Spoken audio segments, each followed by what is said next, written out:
A weekend of independence has given way to a Sunday for the independents in MLS Next Pro. For the first time ever, Connecticut United, MLS Next Pro's newest independent side, takes on Carolina Core FC. Welcome into Reese Stadium here in New Haven, Connecticut, along with our broadcast team, Jake Griffith. Glad to have you with us. Connecticut United, yes, they are coming off a loss, but they've shown great improvement these last few weeks. 9 goals scored over the last 3 matches. They're also the best big chance-creating team in MLS Next Pro. Got to focus on finishing those chances. They've also missed the most big scoring chances. As for Carolina Core, new life has been breathed into them under new management with interim manager Jake Davis. As we take a look at how these sides line up, first for Shavar Thomas and the Coy Wolves of CT United, a 4-3-3 shape for Connecticut United. They make 3 personnel changes, including 2 at the back. It's a back line that gave up 4 goals, including 2 in the second half in the last match against NYC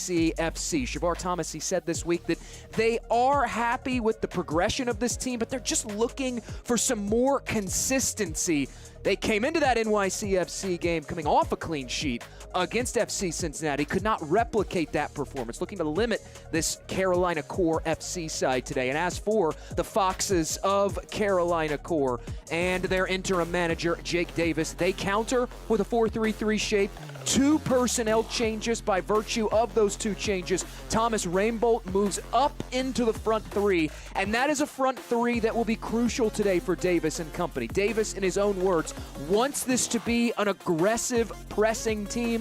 One of the benefits of the 4-3-3 shape is it does allow you to have that effective high press with that 3-man front line. Gives you that numerical advantage, allows you to win the ball higher up the pitch. Davis likened it to a Jesse Marsh approach for Team Canada, the men's national team. We saw it in the World Cup in that first half against Morocco. He wants to see this team emulate that style of performance, force the other team to turn in a hard shift, and ultimately speed them up and be able to get in toward goal quickly. It's Carolina Core in the dark shirts, the Coy Wolves of CT United in the light tops and shorts. Russell Miller is our center referee for this first ever battle of 2 of MLS Next Pro's 3 independent sides.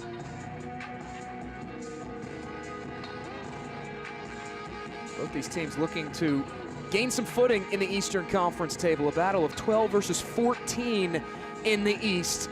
But CT United, they have won twice in their last 3 matches. Points in 3 of their last 5. And trying to put points together here at home. Only 1 home win. Points earned in 2 of their 6 home matches. They are in the midst of an 8-match homestand, the Coy Wolves are.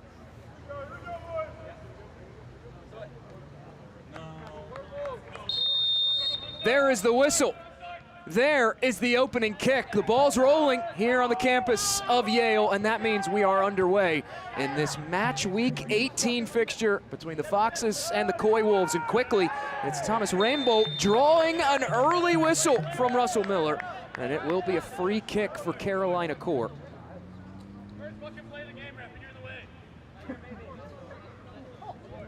The Foxes, they have been dangerous this year on their set pieces. A top 15 team in set piece goals scored, 5 combined.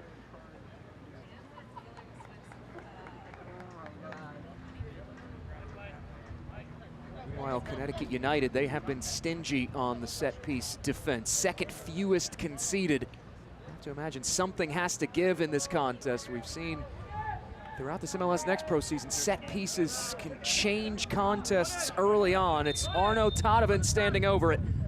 Todevin has a hit from distance, and Rankenberg sees it in all the way. An early chance and an early test of Gunther Rankenberg, the 26-year-old, making his 10th start of 2026.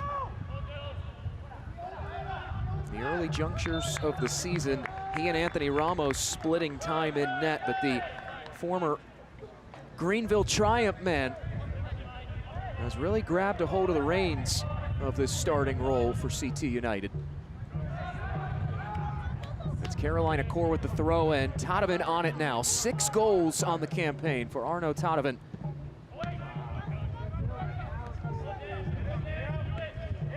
Now thumped clear. A lovely ball played forward into the path of Barnabas Tanyi. Well defended. Defender going to ground at the right moment. That's crucial. Tanyi has really heated up down the stretch of the season. 6 goals in his last 6 appearances for Connecticut United.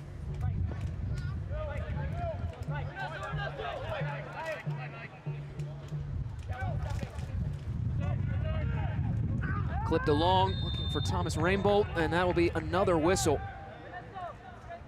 Had a chance to catch up with Jake Davis, who took over after Donovan Ricketts was dismissed as manager of Carolina Core in May.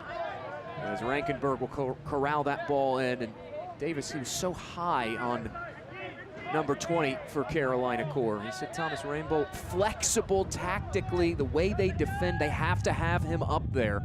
And he coming up big in Carolina Core's last fixture, the 1-0 win against Huntsville City. One that Davis, in his own words, said that for the majority of the contest, they played in that style he wanted to see Carolina Core play in. And it's a style that he has employed going back to that 1-1 draw against Red Bull New York, his first match in charge. Look back on that when we caught up earlier in the week, and he said, look, we did all right in that Red Bull New York match, as CT United will go over the top with this one, catching the head of Hyven Kwanong.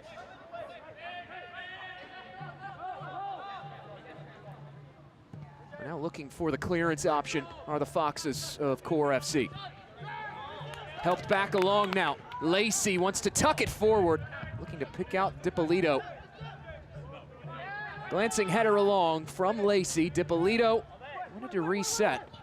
Carolina Core all over it, but they're having trouble clearing these lines. Dippolito able to straddle the stripe, runs into the corner flag. And Jair Kaiza will clear it away.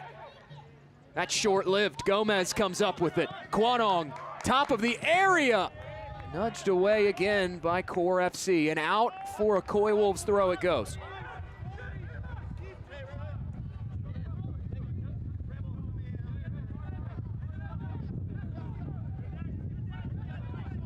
CT United coming in off that 4-1 loss at the hands of NYC FC. Despite the lopsided scoreline, it was a 1-1 contest going into first half stoppage time. The Pigeons tacking on their second goal of the night in 45+2, and that really changed the entire outlook of the contest. They added 2 more goals in the span of 2 minutes in the second half. Nick Holliday getting start number 15 of the year, plays it forward. And the recent acquisition, Bryce Swinert, the Charlotte native, will play it to his center back partner, Charles Orball. Here's Ryan Baer.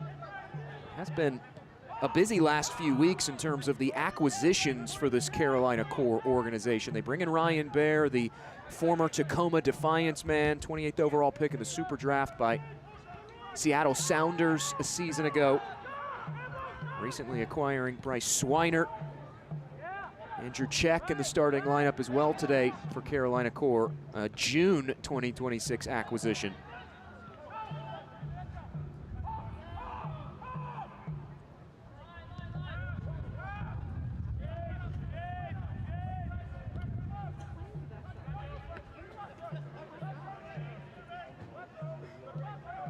Lacey charging forward, looking to roll it in behind. Tanyi will run onto the other end of it. It's Tanyi! Holliday drawing a fine save, and it's cleared by the Foxes. Good run forward here for Boma from that center back spot, able to keep the pressure on. This a well-weighted ball into the path of Barnabas Tanyi. He has been the real catalyst offensively, and as good as that effort is, an even better stop from Nick Holliday. Jake Davis, he was not afraid to say it, that he feels like this Carolina Core side has the best goalkeeper unit in MLS Next Pro. In fact, he told me, you can quote me on that. He said that you have to look deeper at the numbers. You can't just look at the record or some of the goals they've given up. Despite having a -8 goal difference, they have only conceded 28 times in 2026 so far.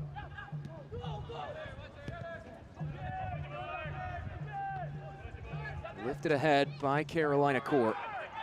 Now headed along back to Rambolt.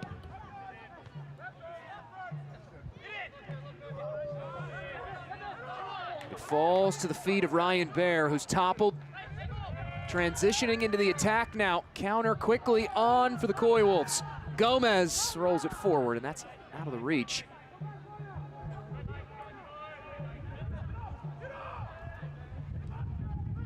Back on the attack now, Todovan. Options around for Arno Todovan, cuts it inside. This is Lundin wearing the captain's armband today. Had it for a moment. And it will ultimately go for a CT United throw in. Safe to say Ryan Baer disagreed with the indication. He thought it was a Carolina Core throw. And here is Alex Monis captaining Connecticut United today.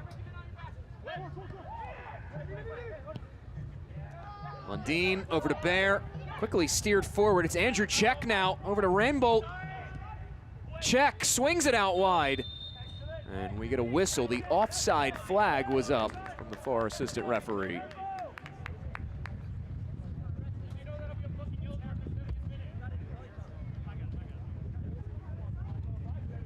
It'll go for a Gunther Rankenberg goal kick to resume play.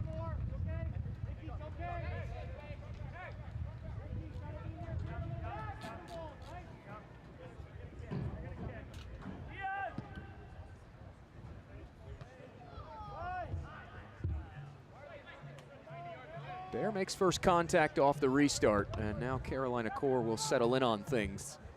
Into the possession of Bryce Swinert, a former West Virginia Mountaineer, spent 3 seasons at Liberty collegiately.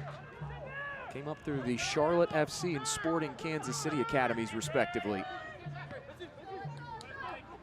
To Czech. Czech wants to lay it off and behind and does. Lundin charging onto it. He doesn't have the numbers, it won't matter though. Lundin will win Carolina Core their first corner of the evening. This is where Carolina Core have been dangerous in 2026. They've scored 4 times off corners. Had a corner goal against NYCFC. Going back now 4 matches ago, you have to rewind a little bit further to find another corner goal against Chicago Fire.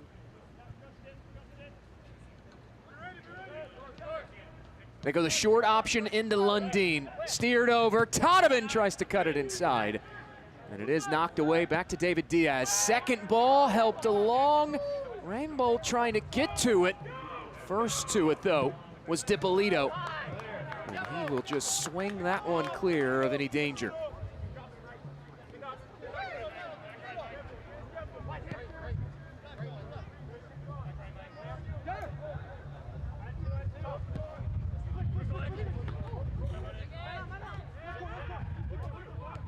Back on it is Lundin. Starting to turn into some one-way traffic. They lay it off internally. Lundin wants the cutback. And stepping in front was Michael Boma, the New York native. Second corner in about 90 seconds for Carolina Core.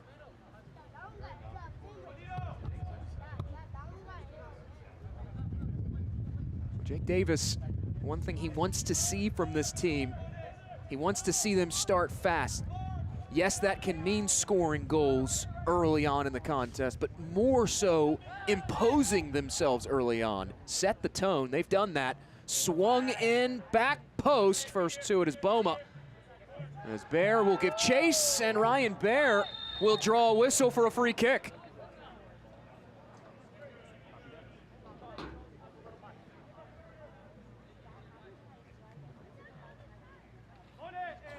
It'll be from a sharp angle. The Foxes can almost treat this like a corner. But it has been the start that Jake Davis, the former Carolina Core goalkeeper coach, that's what he started the season as before transitioning into interim manager. This is the start that he undoubtedly has been looking for. Reinbold has been the set-piece specialist down the stretch of the season. He'll loft this one across the face of goal. Rankenberg got a fingertip to it, and it rolls out for a Foxes corner.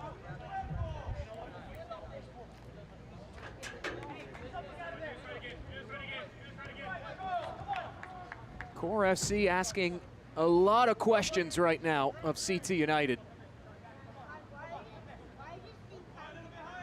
Donovan drives this near post. First to it was Swinert, couldn't take the touch.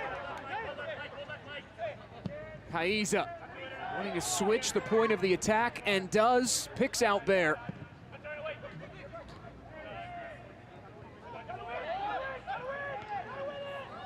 There's Javar Stevenson heading it along. Now Stevenson looking to race it down and cannot. Nonetheless, a brave effort there from Javar Stevenson. They're able to turn that one clear. And it will be Carolina Core who will have the throw.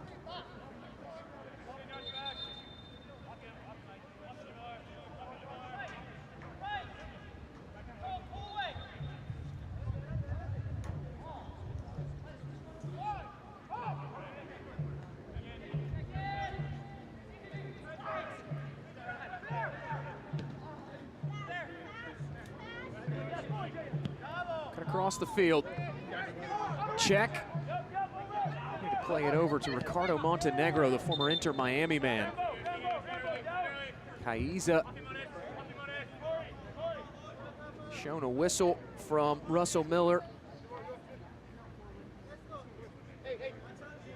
And rather, it will be a throw in for Carolina Core as Czech will toss it in on this near touchline. Here's Donovan to Montenegro, handed off back to Donovan. Miscommunication, and CT United will jump in front of this.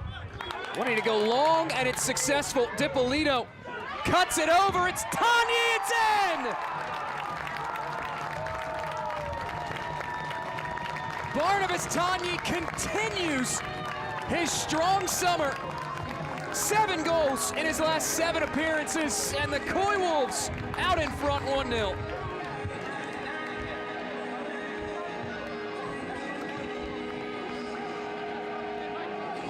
Such an impressive run of form for Barnabas Tanyi.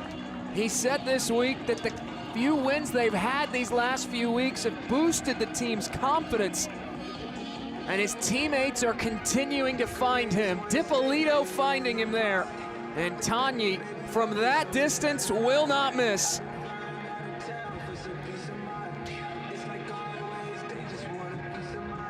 Much like Carolina Core, Shavar Thomas had challenged his own team of CT United to start fast, put the Foxes back on their heels, identifying those opening 15 or so minutes as the area that they want to impose their own game model. It comes against the run of play, but it doesn't matter. Barnabas Tanyi putting Connecticut United out in front early on.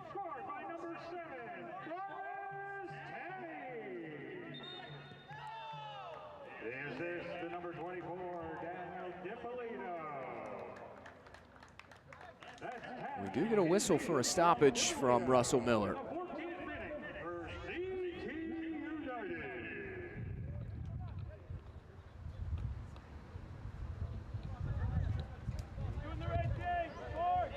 David Diaz had gone down for the Foxes.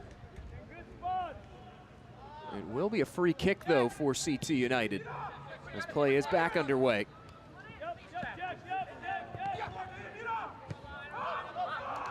Monas will shuffle it back over to Michael Boma, and he elects to reset. The Koi Wolves, they do prefer to build from the back. They like to get Gunther Rankenberg involved in the distribution, something that Rankenberg talked about, that modern netminder having to be good with his feet.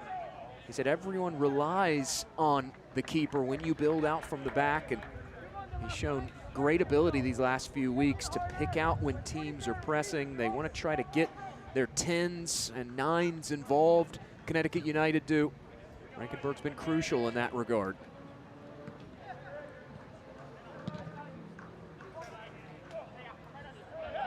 seeking Todovan going forward. Protests go unheard. He felt like his shirt was tugged.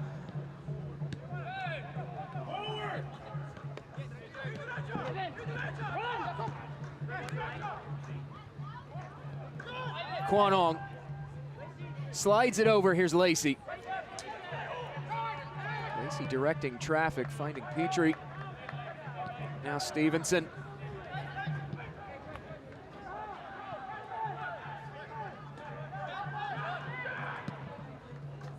The switch over, seeking Alex Monis. A bit too heavy of a touch, and it's hammered out of play by the Foxes for a Coy Wolves throw.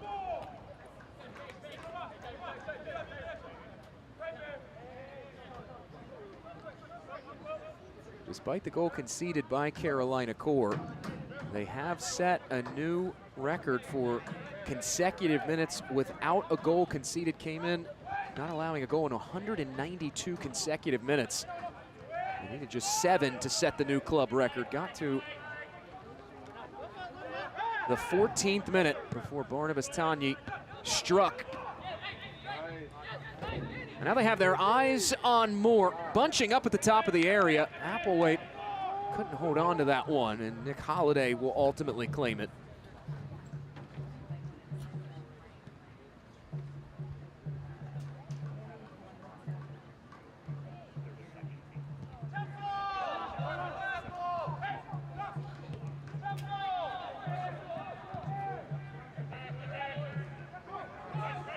Lundin fights off a would-be challenge, tries to turn this upfield. Canceled out by Michael Boma.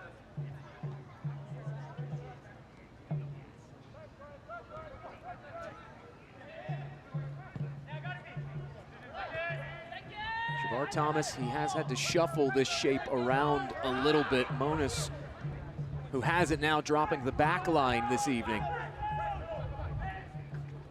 But so far, despite being under duress time and again, 55% possession so far in this opening half for Carolina Core FC. That back line of CT United has held firm so far.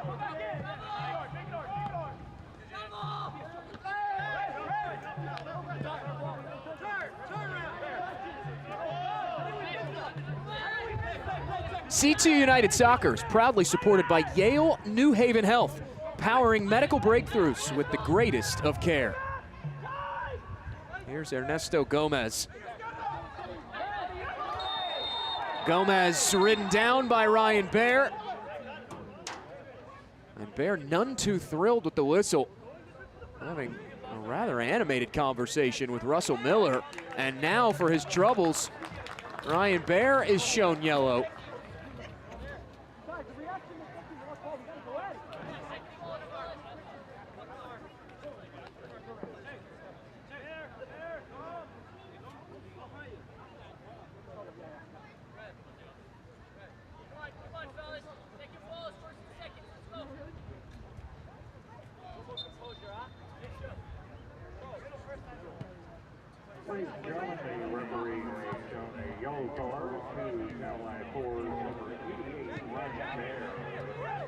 It is Ryan Baer going into the book, representing our first card of the evening. 20 minutes in, 6 minutes ago, Barnabas Tanyi putting CT United in front. It's a CT United side that they have really lived in transitional spaces offensively this season. That goal scored by Tanyi, their 7th counter-attacking goal of 2026. Rather, their 11th counter-attacking goal of 2026.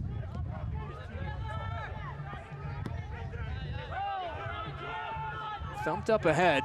DiPolito in the vicinity. Ball a little casual with it. Was able to give it away at the last moment. Over to Jair Kaiza. But it does go out for a CT United throw, and Monis wasting no time. Tanyi helps it along. It's DiPolito going to the byline. The cutback intercepted. Now it's Carolina Core's turn to go forward with it. Rankenberg way away from his home and goal. Able to knock that one clear.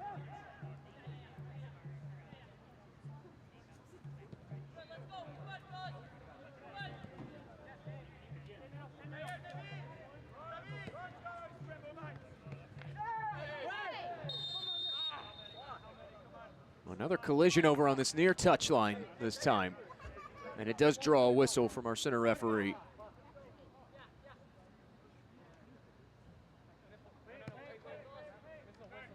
It's Andrew Check, the former North Carolina Tar Heel, slow to get back to his feet. Making his 5th start in as many appearances in 2026. Kaiza will resume play. Now Montenegro.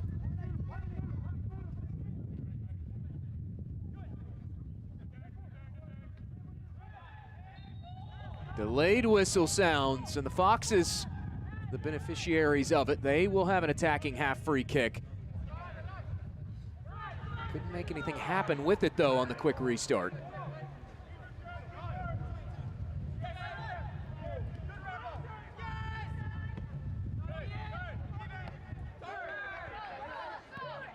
Long out of position, one back here by the Foxes. Rainbolt dancing around defenders, connecting with Check now. Check lays it off to Rainbolt, makes its way through.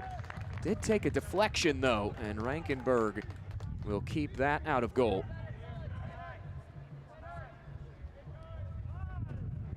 It's a plenty busy Sunday here in match week 18 around MLS Next Pro. One other Eastern Conference fixture is underway.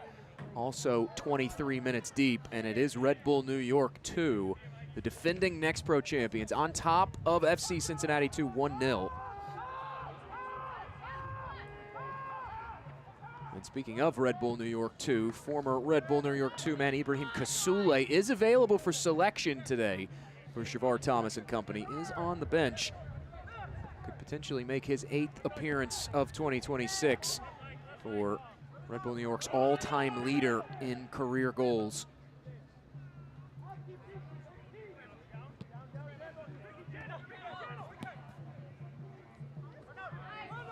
Montenegro heads it along into the path of Todovan, who gives it back to Ricardo. Montenegro tries to shovel it across. Todovan stutters, now turning. Tries to clip it along. Fox is pleading for a handball in the area, and Russell Miller waves the arms and says no.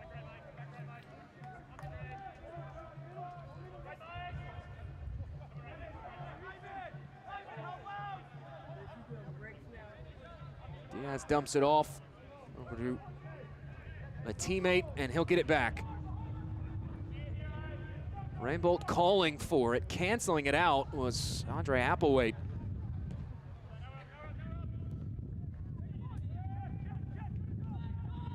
Experience the future of gaming with Find, the first free gaming platform built for your smart TV. No console, downloads, or subscriptions required. Launching soon on Samsung and LG smart TVs. As the Foxes of Core FC swing it out wide. Here's Todovan, the step inside. Todovan has a go, and it does deflect its way out of play for the 3rd corner of the half for the visitors from High Point.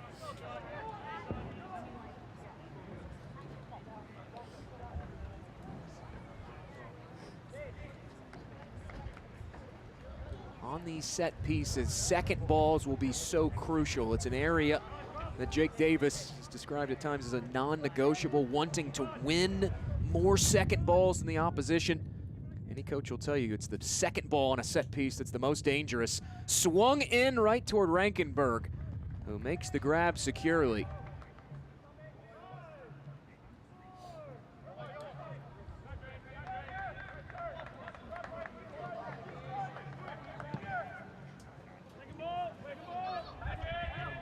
Moving forward, trying to pick out Barnabas Tanyi. Instead, Jair Kaiza will chip that one away. And we do get a whistle on the aerial collision.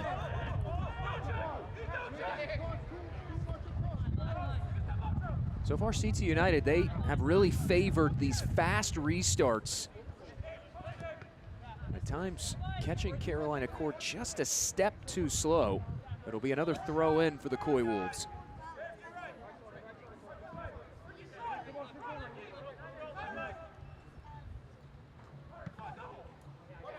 It's been just about what you could hope to expect between Carolina Core and CT United so far. A lot of end-to-end action. We've seen 4 combined shots on the target, 5 combined shots.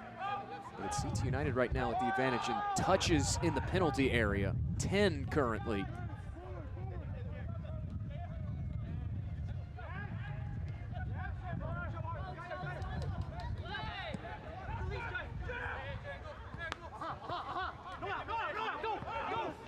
Monis trying to tightrope the touchline, dispossessed by Czech and quickly thrown into Todovan. Todovan through the half space, it's Rainbolt off the side netting and out.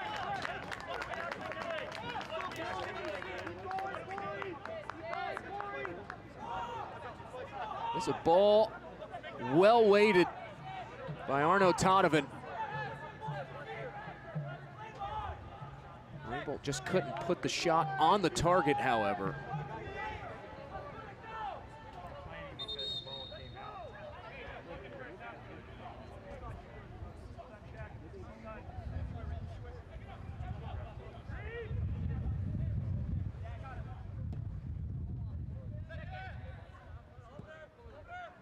Wolves going direct again as Rankenberg restarts play. Haiza will let it roll out, and it will be a throw for Andrew Czech, the 23-year-old from Illinois.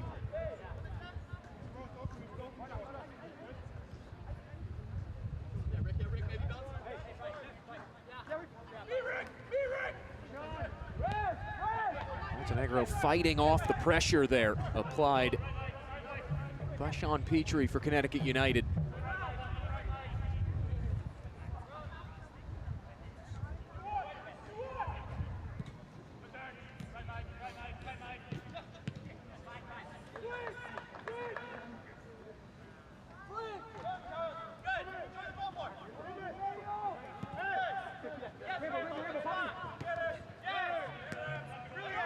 Haiza turns it ahead. Here's Rainbolt. Losing ground to the Foxes now. Have to be cautious against this pressing shape of CT United. Thumped along. Found into the path of Todovan, who steers this out wide. Czech, though, in an offside position.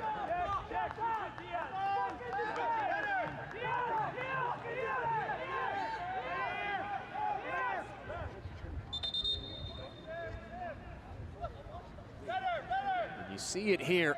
Watch 27 at the bottom of your screen, just getting in early past that final defender. AR had a great look at it there over on that far touchline. Andrew Czech unable to snug that restraining line. As we come up on the half-hour mark elapsed, Tanyi's 14th minute goal still the difference maker so far. Ippolito dispossessed, and it falls at the feet of Ricardo Montenegro. 83rd MLS Next Pro appearance of his career with his start today. One back, steered ahead. It's Tanyi, cut out by Orbal.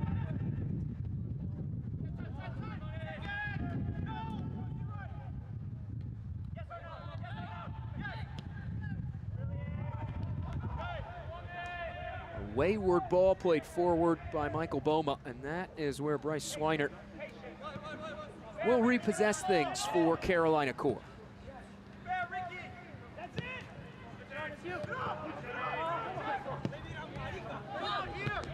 Early on, it was the Foxes having plenty of offensive opportunities going ahead. These last few minutes, they have struggled to consistently progress across the halfway line, and now, as they do, they earn a whistle for a free kick. Thanks to David Diaz.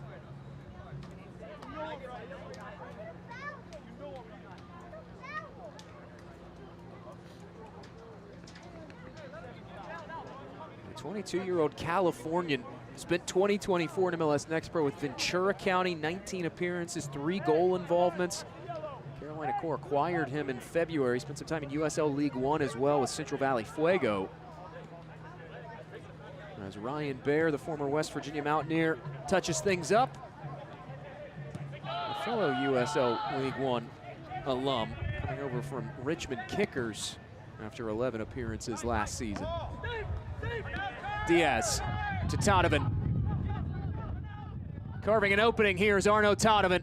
Options around, cuts it over. Lundin, the layoff at the end line. Rainbolt fumbles around with it on the doorstep, and it's cleared out by Rankenberg.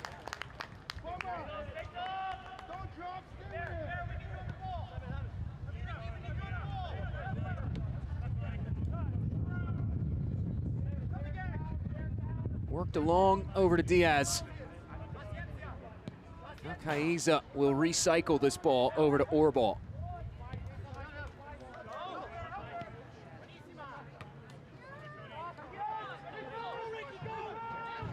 Ernesto Gomez, the January acquisition via the loan, comes up with possession now, and it's Lacey running forward with it. Fox is trying to get numbers back. Lacey, the overlapping run to Applewhite, his service over the top of the netting and out the other side. No danger presented by that.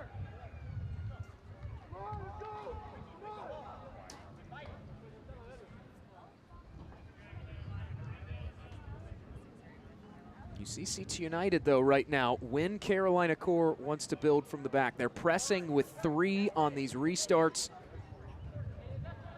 You just see the amount of numbers they have forward. It is confounding Carolina Core at times. Other times, there are plenty of spaces to go forward with it, like this. Tanovan cutting back to the inside again, connecting with Rainbolt. Rainbolt stutters. Support building, cut toward Rankenberg. A kick save by the 26-year-old.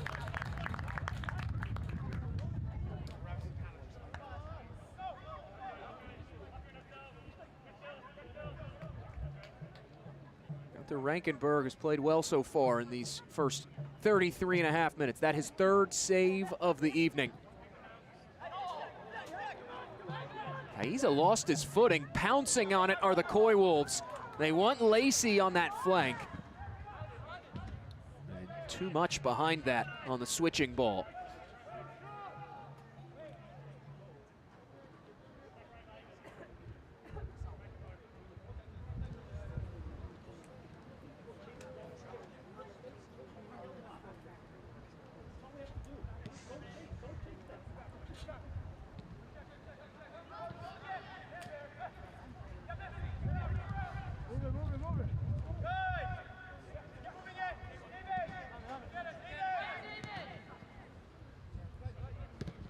Applying the pressure, as is Dippolito. Holiday able to comfortably find Charles Orball, though.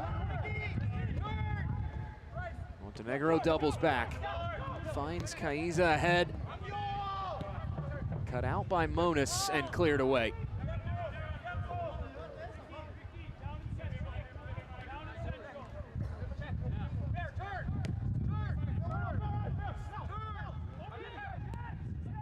Bear now rolls this one in behind. Diaz will run onto it. And it is deflected off the shins of Alex Monas for a throw deep in toward this final third for Carolina Core.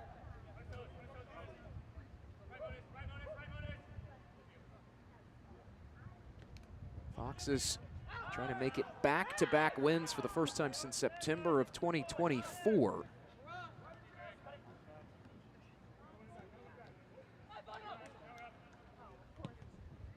Rather, September 2025. They do come into this having kept clean sheets for the first time since September 2024. But they'll have to battle back from an early deficit. The 14th minute goal from Barnabas Tanya, the only we've seen so far. And that could change here. A free kick awarded in a promising spot for Carolina Core. And we get our second booking of the evening as well.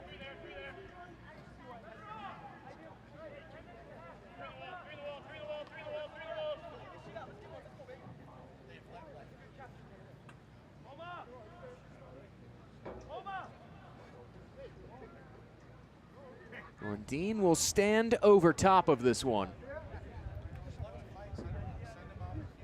It's Sean Petrie going into the book, the former Real Monarchs midfielder.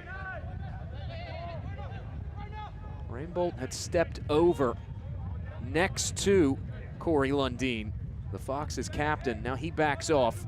It'll be Lundeen's alone to take.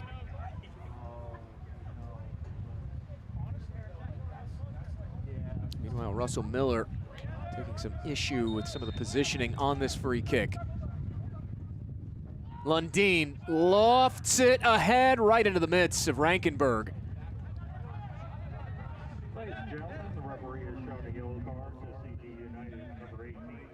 Rankenberg drives this ahead. Camping underneath it was Jair Caiza, and out it goes for a CT United throw. That is some of what Rankenberg was talking about earlier in the week, about that presence of mind to be able to know when to go long, when to bypass the opposition press. This is a CT United side that they want to go long and direct as often as they possibly can.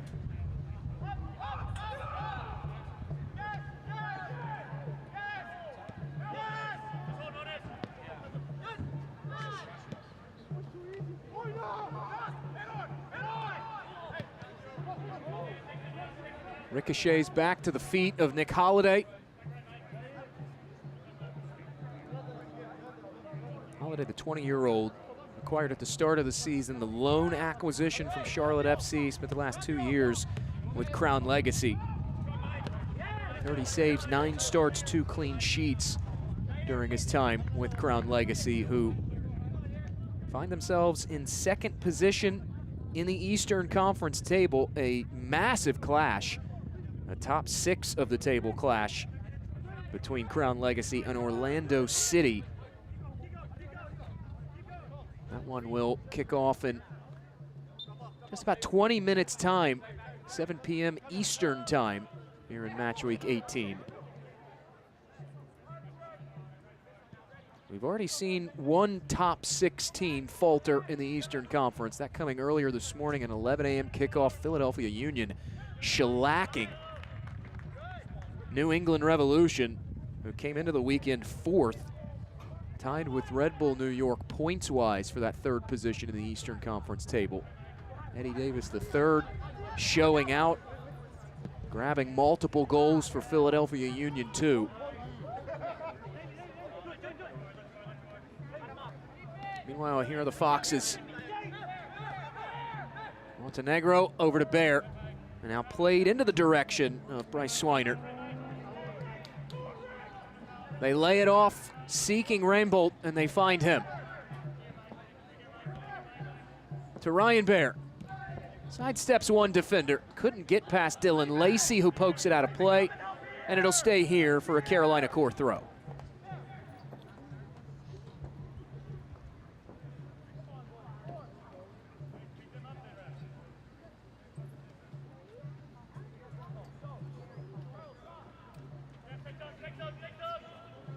This is a battle of 2 independent sides in MLS Next Pro. Connecticut United joining the fold this year, becoming the 3rd. It was something that Shavar Thomas and his Hamlet, they talked about this week for CT United, just how much growth MLS Next Pro has undergone these last few years, and the addition of more independent sides speaks to that growth. In fact, it was Don Garber, the commissioner of Major League Soccer, about a month and a half ago telling Front Office Sports that independent teams are the future of MLS Next Pro, and those were sentiments that were echoed by a number of folks in the CT United organization. More on that in a moment. Here is Lundin up ahead. It's Todevin, shovels it over. Diaz steps past a second defender after beating the first. They can't beat Dylan Lacey, though, and now Lacey a chance to spring CT United free. Lacey taken down by Orball, and this will be a yellow.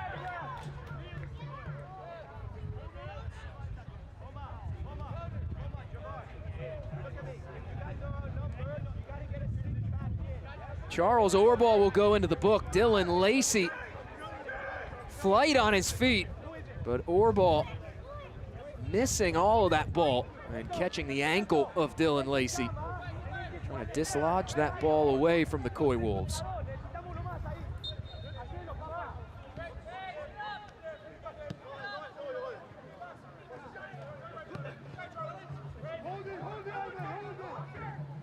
Worked over to Quanong after play restarted on the free kick. Knocked off his boots, out for a throw to CT United.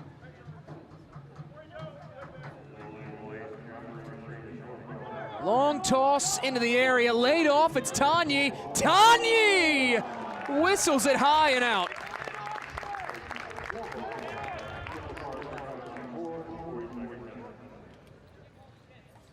It's just a good interchange. The relationship between Daniel DiPolito and Barnabas Tanyi has been really something that's come on strong these last few weeks. Tanyi talked about that, as did DiPolito, the fact that they have played the same front three, front four the last few weeks. But DiPolito said it even goes all the way back to January when all these players arrived for the first time. These relationships, the chemistry that has been built these last few weeks, crucial. Up ahead, it's Todovan, parried away by Rankenberg and batted away on the second ball.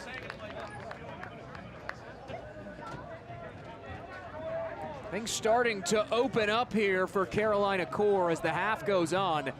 A great save from Rankenberg, not once but twice.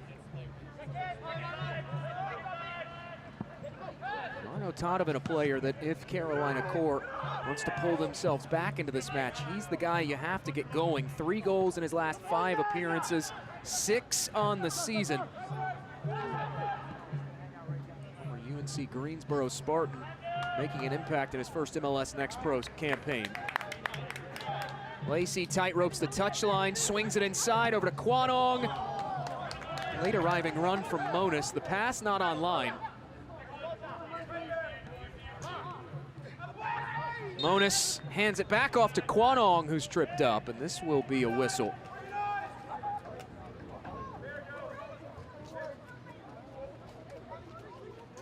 Less than 90 seconds away from the 45-minute marker. Make sure to stick with us during the half. A busy, busy halftime report here from New Haven, Connecticut. Highlights, a look at the schedule around MLS Next Pro. We'll head to Cincinnati for a great story. We'll also head down to North Texas to hear more about their new Mansfield Stadium that they opened yesterday. Opened with a bang as well. A rematch of the 2024 Western Conference Finals. They took down St. Louis City 3-0. Meanwhile, it's Lacey on this attacking half free kick. Swings it over, the heads go up. Still not clear, Gomez fires it wide. Deflected on its way through, and it will be a corner for the Coy Wolves.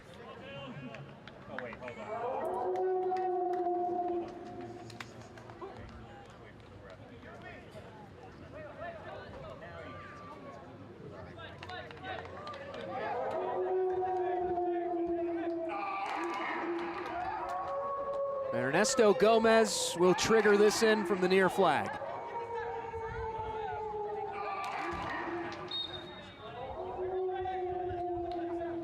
Gomez drives this into a crowd near post right at Holiday. Officially 2 minutes of added time at the end of this first 45. Todovan. As Montenegro racing down this left channel, trying to pick him out.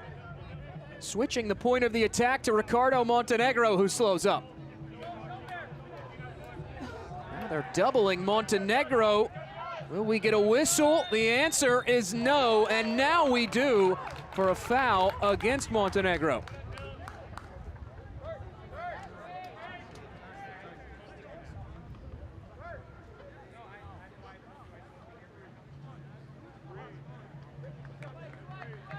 That'll end the opportunity for Carolina Core, and that has been the story of the first 45 minutes. When they get into the attacking half, things just fizzling out. They have 6 shots, only 2 of those have gone on target. Off the back heel of Rambolt, Lundin looking to work it along. The pass to Diaz Telegraph, knocked out of play. It'll be a throw here for David Diaz. Long chuck ahead over to Lundin.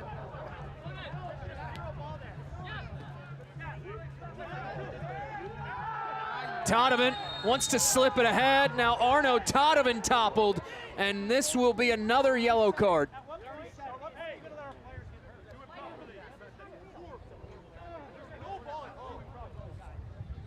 Todovan back to goal. And Javar Stevenson going through the right leg of Arno Todovan, who is still down.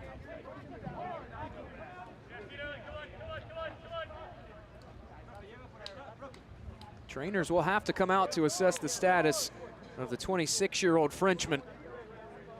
In a world of pain right now, and this time will be added on, as we have crossed over the 2 allotted for first half stoppage time.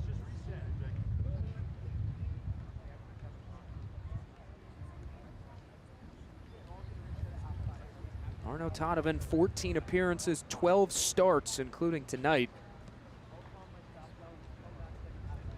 Not just a player that has collegiate experience, but also spent time in academies over in Ligue 1 in France. 3 seasons in the Paris FC Academy. Also has international experience under his belt as well. 2 career international caps for the Central African Republic back in 2021. Part of a pair of international friendlies. And you've seen that quality on display if you've watched Carolina Core matches this year. Has a tendency to create real magic for the Foxes. He's back to his feet.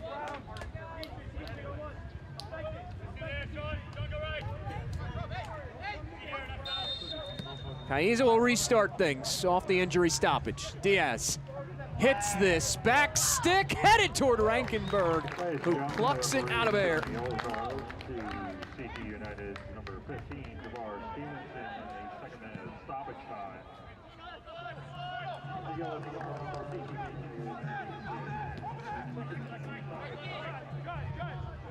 Diaz turns away from pressure. Orball able to find Swinert. One last push here for Carolina Core before the halftime whistle. Rankenberg there sweeps it away.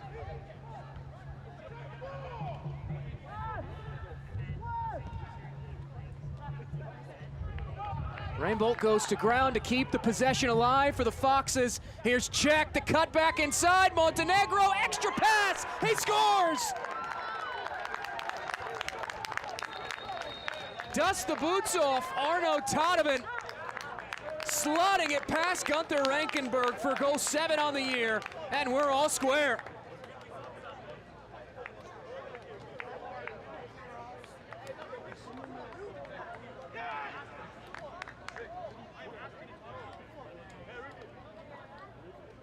Unselfishness from Ricardo Montenegro. Had space to step in, could feel the footsteps coming in though.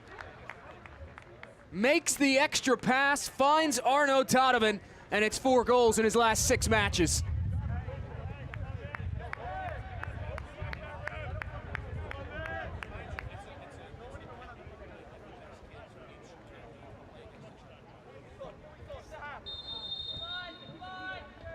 You could feel that coming from Carolina Core. So much pressure building, and they finally get across the finish line. We reach the half, our score at the break, 1-1. Coming up in our halftime show, highlights and our holiday weekend schedule. But after the break, a Pride Month story on the importance of soccer and community when we come back.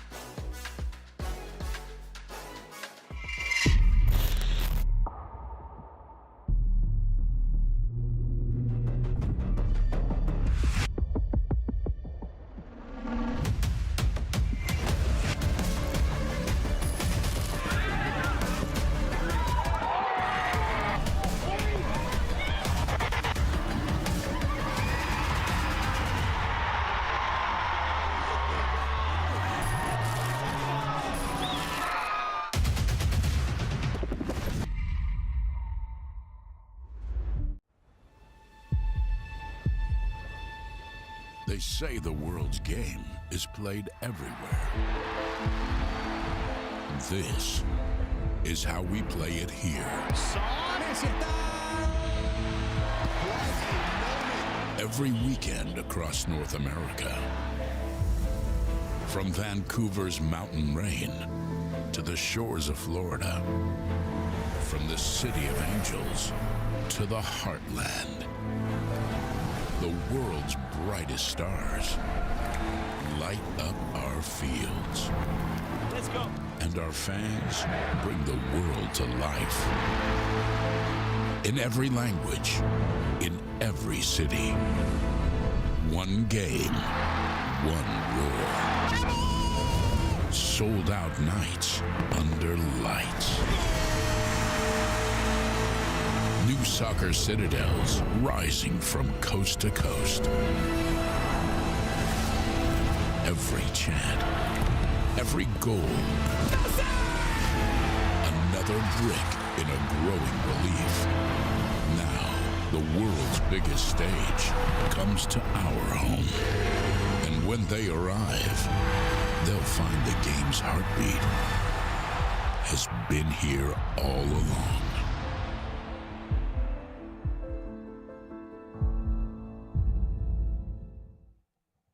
Back in Connecticut, just before the halftime break, CT United netminder Gunther Rankenberg shown yellow as we're even, 1-1.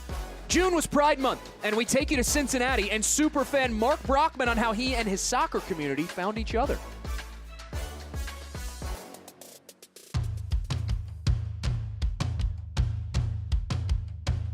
I'm Mark Brockman. I'm from Cincinnati, Ohio, and I'm an FC Cincinnati 2 supporter. I spend a lot of time paying attention to FC Cincinnati. The 2 team is ultimately just another outlet to get away and think about soccer for 90 minutes instead of whatever else is going on. I really enjoy the opportunity to come to the games, and the 2 team is so interesting because you can see young players and know, well, Andre Trilla debuted for this team last year at 16. Well, now he's starting for the first team, and he's one of the best ball progressors in the league. And you could have seen that last year at Scudamore. And I think that's a really cool experience, and I think there's something to be said for FCC fans who have never been to a 2 game. They don't know the highs and lows of MLS Next Pro, and there's nothing really like it to be around families and people, and you can hear everything on the field. And sometimes somebody's just going to rip a long shot, and it's going to go in, and the crowd's going to go wild, and you'll never see a replay, and you were there. You know, struggling with mental health and depression, it's really like a numbness and an apathy that gets to you. And for me, at least, it's what kind of ate away. I just didn't feel anything about anything. And FCC really provided me an outlet to feel again. And it was highs and lows and excitement and anger. And one of the first games I went to, we had a player allegedly bite somebody, and GB did not bite anybody. But you know, it's controversy and it's emotion, and it's getting back to feeling things, not just being numb to the world. I think Pride Month is about community, and it's really important for me growing up. I didn't necessarily always see representation out in front of me. So growing up, I knew I was different, but I didn't know if it was okay. And I think Pride Month gives you a really good opportunity to get out there and be loud and proud. And it gives the younger generation an opportunity to see people living their lives as gay people or queer people. I think if there was something I was going to tell a kid or myself when I was in the closet younger, it's probably the most important thing in your life is going to be loving yourself. And if you love you, you're going to find people who will love you too. I mean, people told me it gets better, and be yourself as a kid, and it always kind of sounds dumb and banal and cliche, but there really is something to be your authentic self, and you're gonna do what you're passionate about and engage in your hobbies and things you're passionate about, and you will find a community that you enjoy and that loves you for who you are. Ultimately, being yourself is going to be more rewarding than being anybody else wants you to be. And just don't be afraid, because ultimately none of it matters.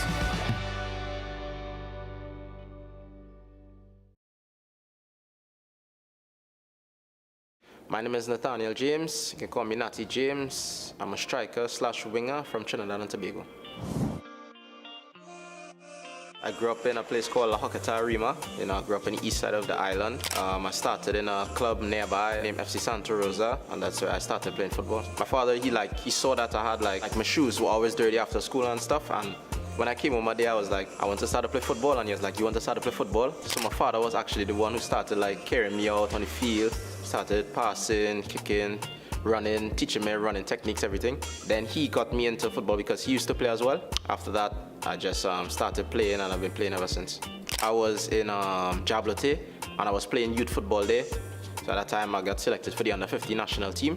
At the time, I was just so happy just to play and just to be around this environment, and I was just so excited for my future and what I could do, and yeah, it's been going good so far. I remember actually getting called to train when I was 15 as well.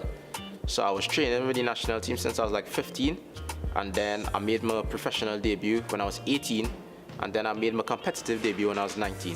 It was against Jamaica in Jamaica. I came on, played like 15 minutes. I was so nervous. It was good though, it was good. I came on, had some nice touches, played really well, played as a striker, and yeah, I enjoyed it. And my first competitive debut, I actually scored in it. So I came on for like 5 minutes, the last 5 minutes of the game, and scored the winning goal, and it was in a CONCACAF Nations League game. Yeah, it was one of the best feelings I've had in my life. When I was younger, I used to take a lot from different players. I think Messi and then Neymar were the two players that I would always look up to, like just watching football, because I was supported Barcelona when I was younger. And when I was like 15, like I started playing as like a cam, like a number 10. So I started watching like Dybala, and I wanted to be just like Dybala. I wanted to play like him, same left foot, same. I just wanted to move and play like him. So I think Dybala, I already did my research, see what it was all about, not Texas or whatever. And then I had a meeting with Coach John. He gave me a call. It was like everything I ever wanted. He just told me about everything. He was like talking about the new stadium, Mansfield, showing me how good it's gonna be, the environment, and I just fell in love immediately. And I knew that I wanted to be here. I wanted to like put my best foot forward for this opportunity, and I've been trying my best. I've been giving my best every day, so I just want to continue that. From the first day I came here, I was like, I just want to play well, play good. I want to score, I want to assist, I want to help the team in any way possible, So as of right now, my goal is just to help the team make playoffs and see how good we can do this season, see how far we can go. And I think we have a really good shot.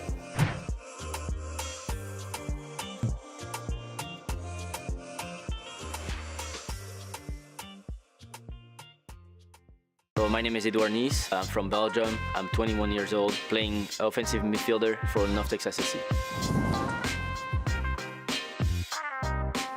Started playing for my hometown, Royal Dutton Sport. There's not a lot of people in my hometown. It's not really like a sport town or anything like that. It's just like a village, like a small village club. I played there for like 5 years. Yeah, that's where I started playing soccer. Coming from semi-pro back home, never won any trophy, never did anything, and then going to Northeast and just, talking with the coach before joining them. He was talking about trophy, winning a national championship, and that's what I wanted. That's why I joined them, and the first year we lost in the semi-final, and we came up close, losing 0 games, losing 1 game, and it was the game in the semi-final. And then the year we came back, we won it all. So first big trophy for the college as well, first national championship, and it meant a lot to me. Yeah. FC Dallas selects number 306 Edouard Nice from the University of Illinois. No, it was crazy. I mean, I was sitting with my whole family on the couch in my house, and even my best friend from back home, and I just wanted to hear my name, Thought that was the moment for me, and it happened. So I was really happy. And one of my goals coming to America as well was getting drafted, as well as going Division 1, and just that happening was like surreal. I couldn't believe it in a sense, because going from hometown club, village, playing 6 years there, then playing semi-professional, you don't expect yourself 3 years later to get called in the MLS Super Draft and signing professional for FC Dallas. For this season, I would say, yeah, I want to be obviously the MVP of the league. That would be a good goal of mine. I mean, everything possible, like winning the Golden Boot, everything. But at the end of the day, I just want to win a trophy with North Texas. I know they won one in 2024, and I want to win one again. I want to give my teammates the best like effort from me on the field, and just like they can look up to me and be like, yeah, this guy is like trying his hardest, and we want to work for him at the same time, and just help the team winning trophies.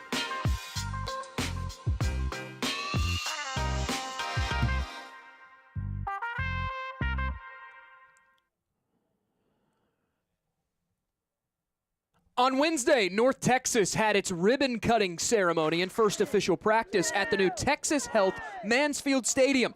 With a capacity of over 7,000, Mansfield Stadium sits on a 250-acre stable entertainment district and was the FIFA World Cup base of operations for Czechia last month. The stadium opened this weekend with a 3-0 win against St. Louis City SC2. Our score here in Connecticut, it is CT United and Carolina Core level at 1 apiece. Now let's check out the upcoming schedule.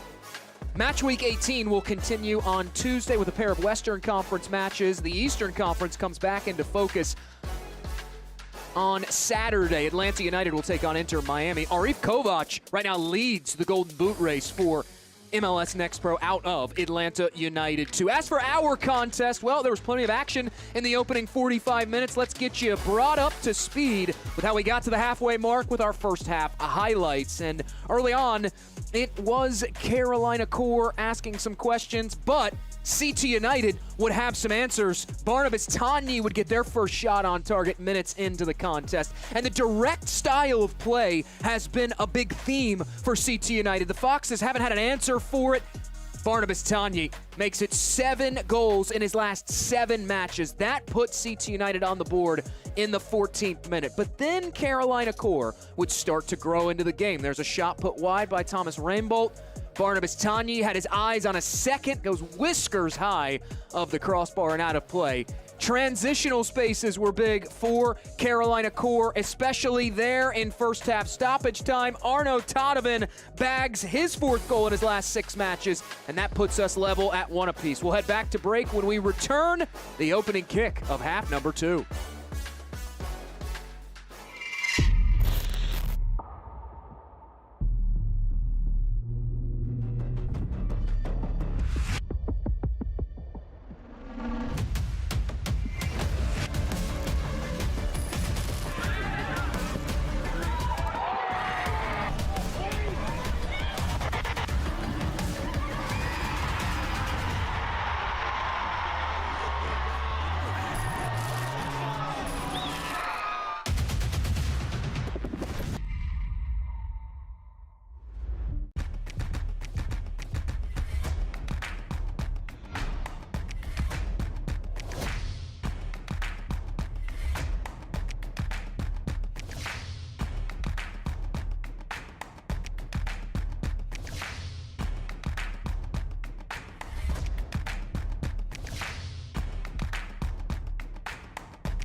Yeah, boys hear sentiment, flow tastes sweet like cinnamon. Open up doors, I'm a gentleman. View top floor, I'm still sticking ahead of them. Running on fumes and adrenaline. Do what I do best, can't rush in like a roulette.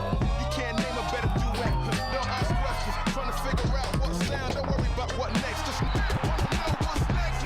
Man, I say it so loud, don't worry about what next. Just know we got now, oh yes. Man, I say it oh so proud. Don't worry about what next, just know we got now.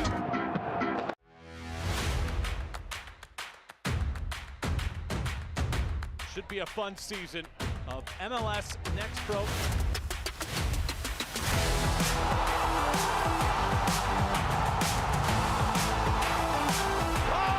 my! Pedrinho wins it!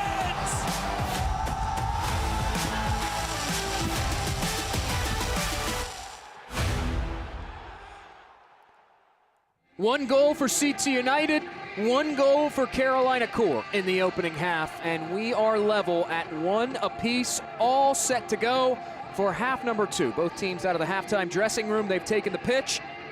Russell Miller has this ball spotted up at the halfway line.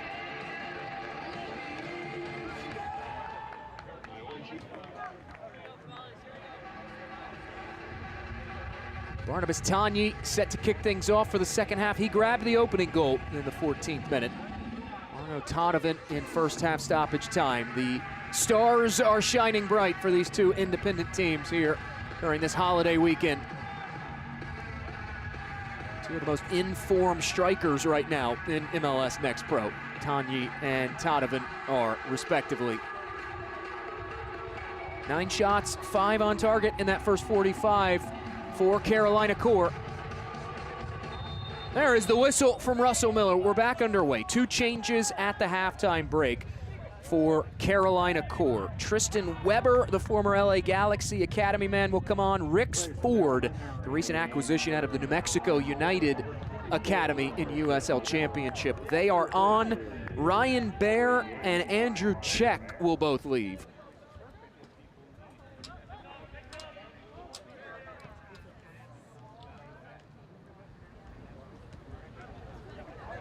There at the end of the opening half, it was Gunther Rankenberg shown a yellow after the goal scored by Arno Todevin. They try to pick Todevin out there. Monis charging forward to clean that up.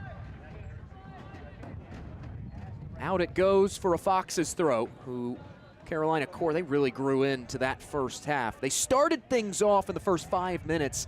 A couple of set pieces, a couple of attacking half free kicks. Couldn't find that breakthrough, went down a goal, but showed great grit to battle back. Now they fling it ahead, looking for Lundin, but it goes over his head into the possession of Gunther Rankenberg, who made 4 saves in the opening 45 minutes.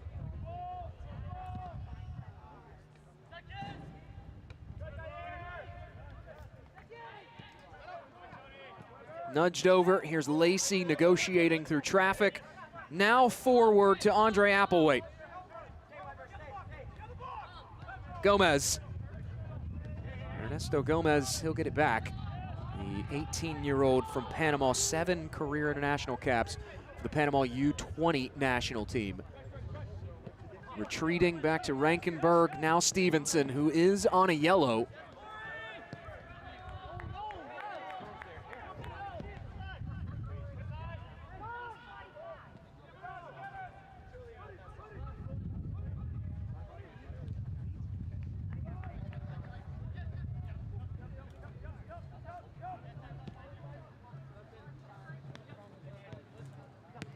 Carolina Core getting expansive here. Trying to find David Diaz on the overlapping run. Instead turned out of play. And Applewhite will have the throw. 3 goal involvements in 2026 for Andre Applewhite, the native of the Bahamas.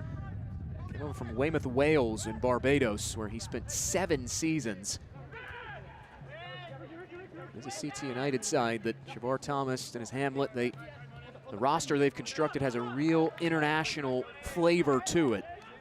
Bringing over a number of older players with experience in other professional leagues. As we get a whistle from Russell Miller, it was something that Jake Davis, interim manager for Carolina Core, he hit on when we caught up earlier in the week. And you see Davis there on the left bottom corner of your screen. He said that this is a CT United side, that they are older, they are experienced, they have so much experience, they're able to make decisions on the fly, diagnose and break down. And he said that added to the challenge that his Carolina Core side faces. We get a whistle from Russell Miller.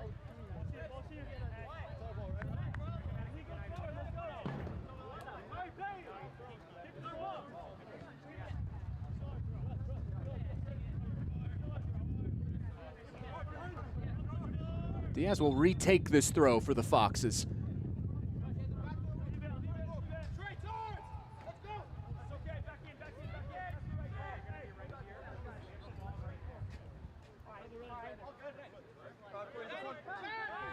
And now instead it'll be Applewhite throwing it in for CT United.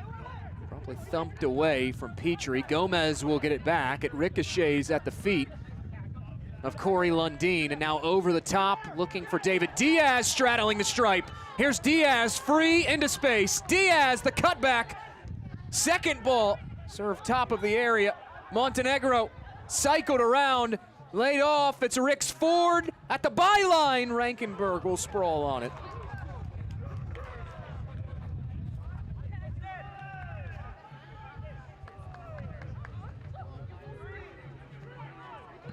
Carolina Core, they have been able to use those wide areas to their advantage.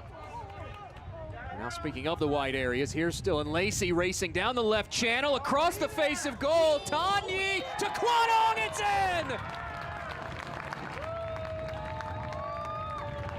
Liquid football for CT United, and Hyven Kwanong jumping for joy and jump-starting the Koi Wolves in this second half, 2-1.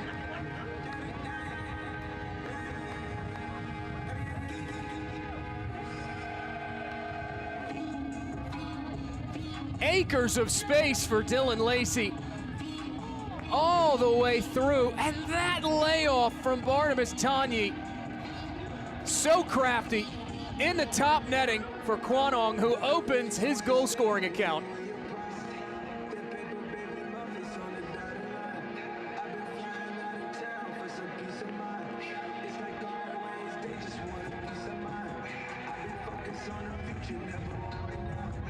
Hyven Kwanong, the Maryland native, sticking the landing and giving CT United their second lead of the evening. Minutes into this second half. Starting fast was a theme for Shavar Thomas in our midweek chat. They started fast in the first half, starting even faster in half number 2. 5 minutes deep into the final 45.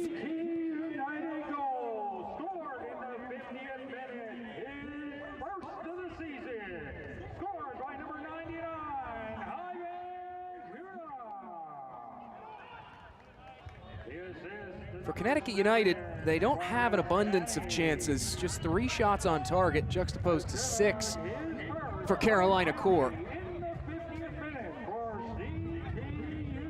But chance creation has been something that has been on the mind of Shavar Thomas and company. They lead the league in big chances created. Here is DiPolito coming up with the takeaway from distance. That just goes inches high.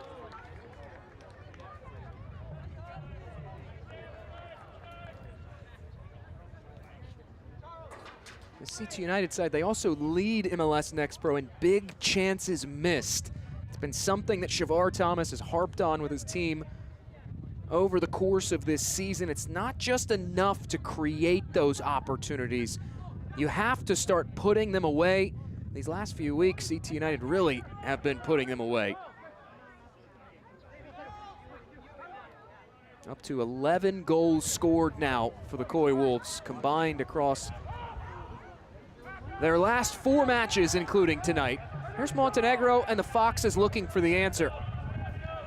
Helped over to Ricks Ford, out it goes. A throw in, quickly taken by Ford, who's in possession of it now, rolls it toward goal, takes an awkward deflection and hammered wide.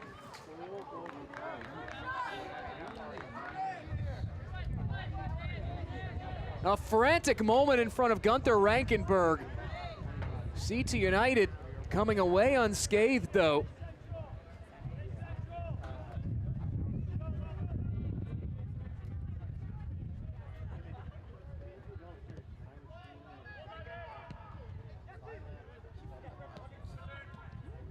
On the interchange, here's Lundin, out wide, Todovan stopped by Rankenberg.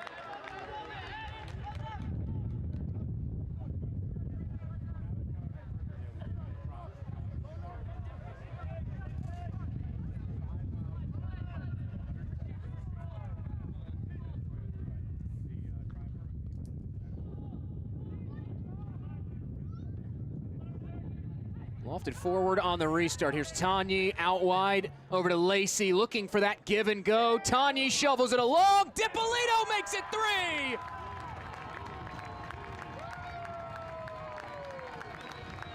The goals keep coming for CT United. 4 minutes after they go up 2-1, they double their advantage, 3-1.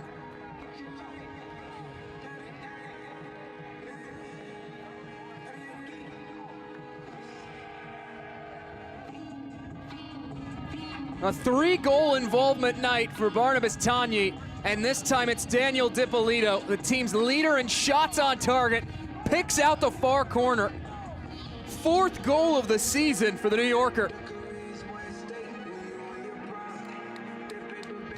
Shavar Thomas had said this week that when they prepare for games, they obviously give the opposition the respect it deserves, but it's more about CT United. Can they play within their identity?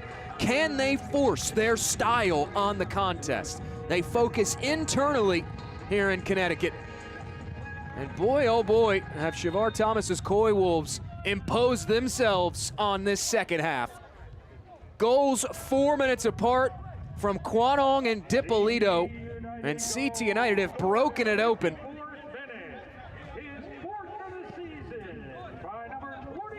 They do make their first change of the night. Lucas Camrath will come on.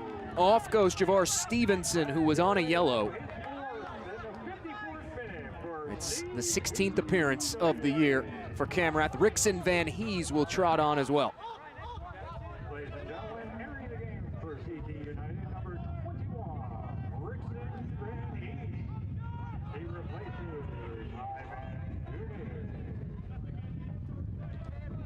Tucked inside, here's Rainbow. His shot won't make its way through.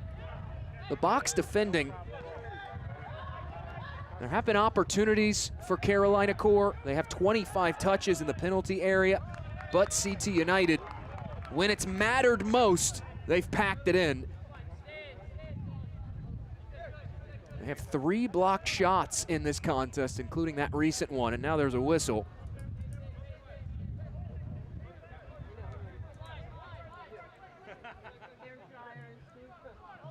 We heard from North Texas out of the Western Conference at the half. Well, one of their former players, Rickson Van Hees, has come on. Spent 21 through 22 with North Texas. Made an appearance during their USL League One days. Saw 7 minutes. Warball was trying to chase that ball down. We get a whistle from Russell Miller, which that has been, in addition to goals, somewhat of a consistent theme. 16 combined fouls between these independent sides in their first ever matchup.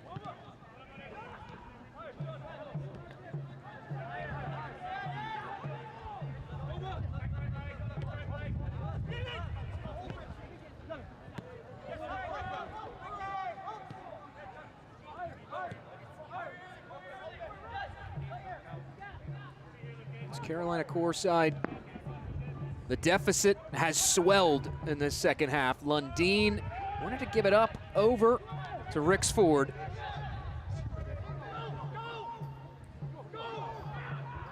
Getting chase is Rambolt. Under duress is CT United. They do clear it. Defender whiffing. Now here's Lacey charging unopposed. Over to Dippolito, the layoff, back to Dylan Lacey. Handcuffed and dispossessed by Bryce Swinert.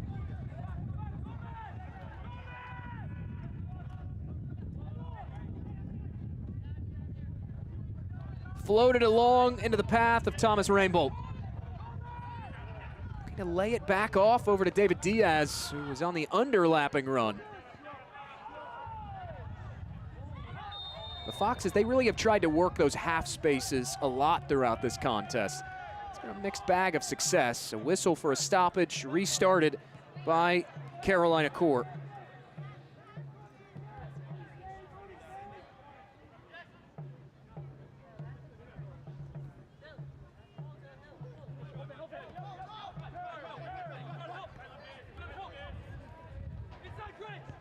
Lundeen dropping in from that front 3 of the Foxes.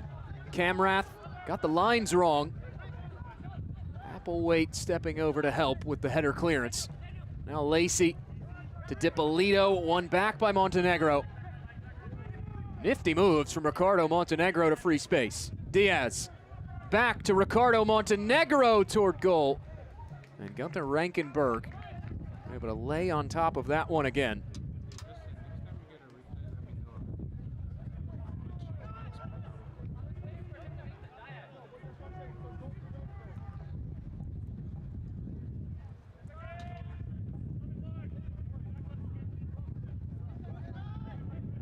Crown Legacy Orlando City B, they have gone into a weather delay, meaning that this match and the Red Bull New York match, the only matches right now in progress in the Eastern Conference. Defending champions up 2-1 in the second half on FC Cincinnati 2 at the hour mark.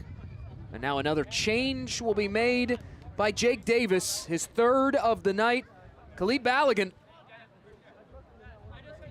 He will walk onto the pitch for his 7th appearance of 2026. He was a player that Davis picked out this week in our chat. They were very excited to get him back to full fitness.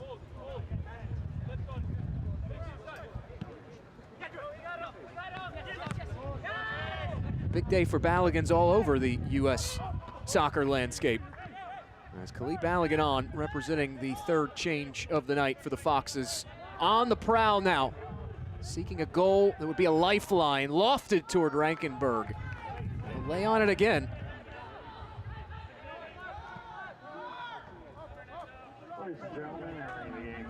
Lacey charging ahead. DiPolito.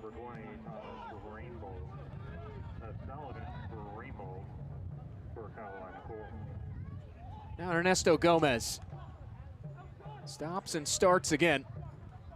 Over to Rickson Van Hees. Ernesto Gomez dispossessed.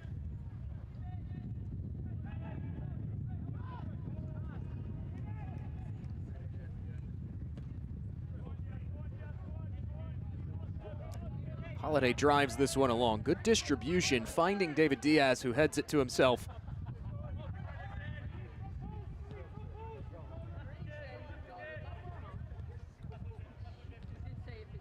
Interchange, Donovan. Knocked out of play by Michael Boma.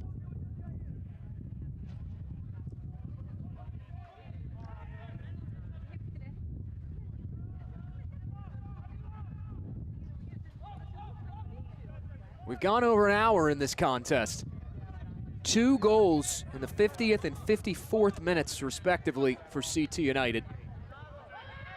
Helping grow their lead, regaining it, and then grow it. A stoppage will be motioned for by Russell Miller, and that will give CT United a chance to make their 3rd change of the night. Laurie Goddard, the former Hofstra man, will come on for Daniel DiPolito, who will get a deserved ovation from the fans in attendance. His goal, the most recent, in the 54th.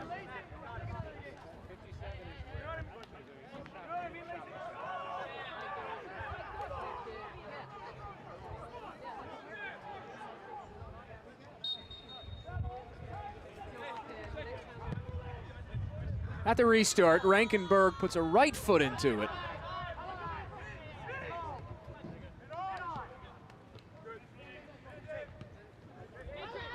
Weber had it for a moment for Carolina Core. Tristan Weber, a recent acquisition. Spent some time with Las Vegas Lights, as well as Charleston Battery in USL Championship before transitioning over to Columbus Crew 2, Portland Timbers 2 here in MLS Next Pro. Veteran player added to this Core FC locker room as they try to kick the tires on their season. Lacey backtracking, turns, finds Gomez. Van Hees.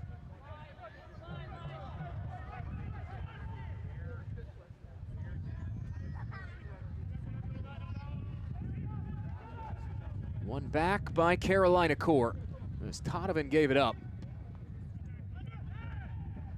Slipped along. Khalid Balogun. Balogun turns. Marked well was Arno Todovan, that time by Andre Applewhite.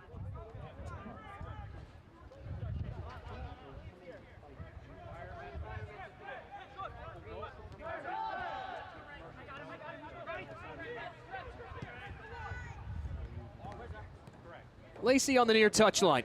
Put the shoulder down. Dylan Lacey toppled, and it'll be a whistle. The change of pace for Dylan Lacey has provided some issues this evening for Carolina Core. It's the 2nd time he's been the recipient of a heavy challenge.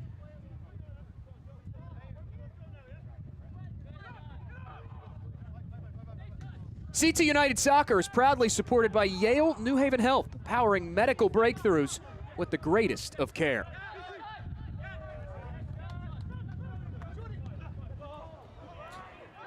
Petrie left that ball short, goes to ground to keep it, successful there. Lacey driven ahead out wide. Not on the same page as Van Hees.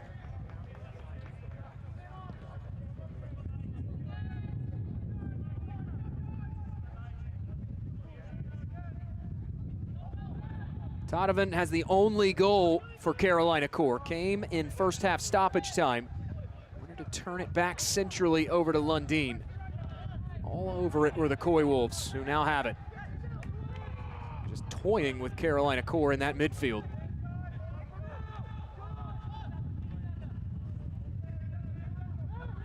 Gomez shakes off one defender. Wants to roll it through and does. Tanyi is in, but the flag is up for offside.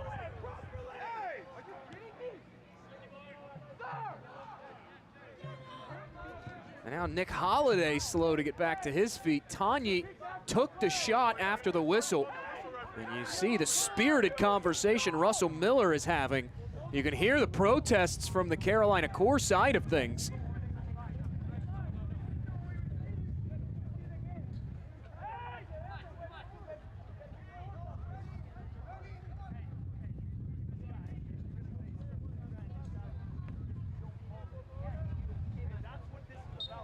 It's just a talking to, not a card against Barnabas Tanyi as play resumes.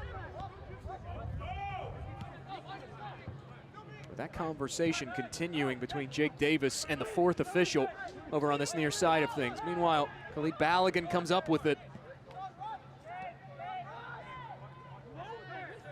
Balogun spent time with Lexington SC, Miami FC, USL League One, USL Championship respectively. 7th appearance of the year for Balogun. Good combination, able to find Diaz, who's just muscled off the ball.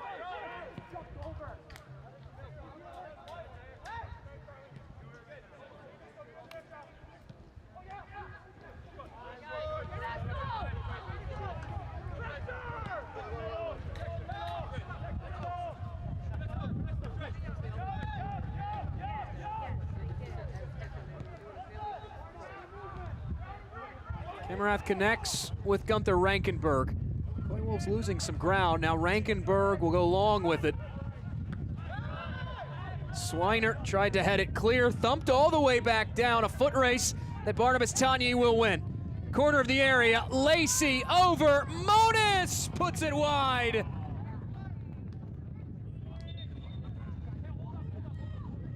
That's one that Alex Monis will want to have back. An opportunity to make it 4 for CT United, but the deficit stays 2 for the Foxes. And now Graham Ford, he will charge on. Second appearance of his time in a Core FC shirt for the former MLS Next All-Star a season ago. Ricardo Montenegro, his evening is done.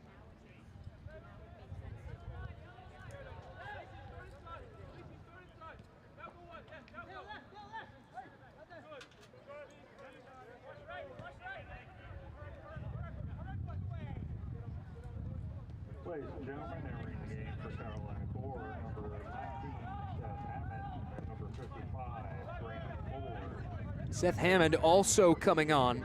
Former St. Bonaventure midfielder, 5th appearance of the year. And with that, Core FC are out of changes. Here is the aforementioned Hammond.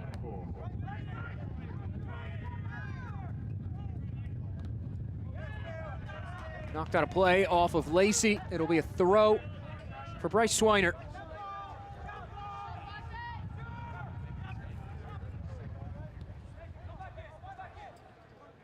Experience the future of gaming with Find, the first free gaming platform built for your smart TV. No console downloads or subscriptions required. Launching soon on Samsung and LG smart TVs. Swiner taken down by Laurie Goddard. That will draw a whistle. And quickly restarted again by Carolina Core, wasting no time as they try to find their way back into this contest. Lundeen out wide. Ford has a go at Rankenberg, who gloves it down.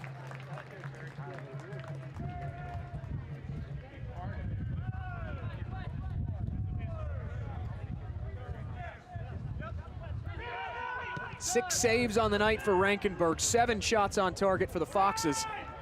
And now Monis, options around, he'll roll it into the path of Tanyi, stopped by Holiday.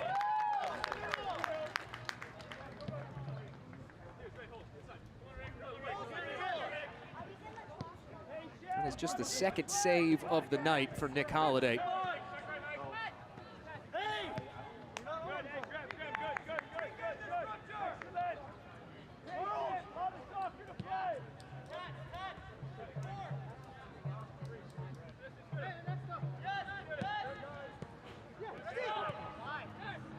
Turned over, here's Goddard, charging along.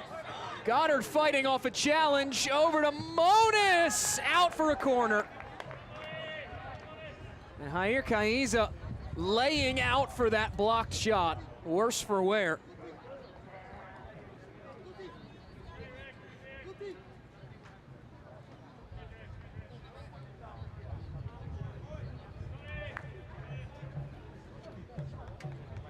Caiza still not back to his feet, as our center referee will walk over to check on his status.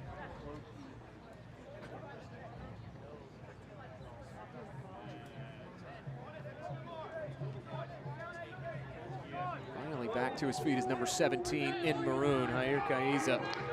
February acquisition, came over from the Ecuadorian B League, Independiente Juniors. Just the 2nd corner of the night for CT United. Upcoming here as Gomez will spin this one in. Gomez floats it, out comes Holiday, whiffed on the punch, and Tanyi will pick the pieces up. 2nd ball served in, nodded away.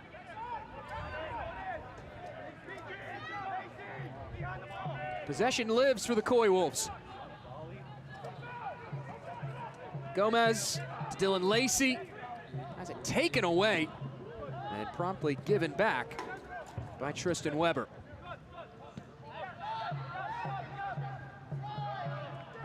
Jay Davis had said that if this Core FC side could win more 2nd balls on set pieces, on those long, direct passes forward from CT United, that it would give them more opportunities to press.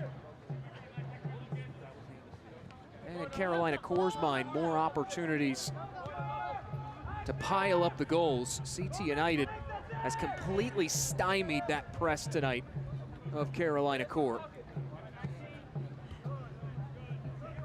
As a result, the offense has sputtered a bit for the Foxes here on the road.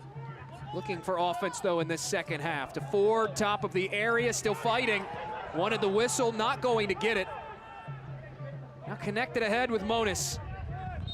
Monis sandwiched, and that will be a whistle, much to the dismay of Carolina Core.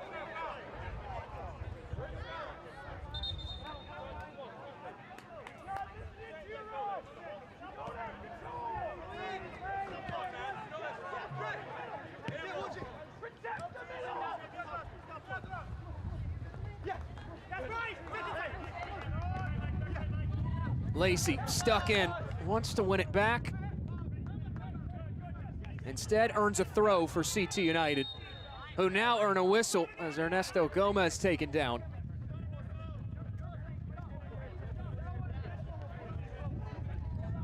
CT United tonight, they have been able to use their midfield rotations to their advantage. They're going to create overloads on the flanks and really open up things, especially in transition. Over the top they go. Applewhite puts a shoulder down, and he will be shown a whistle.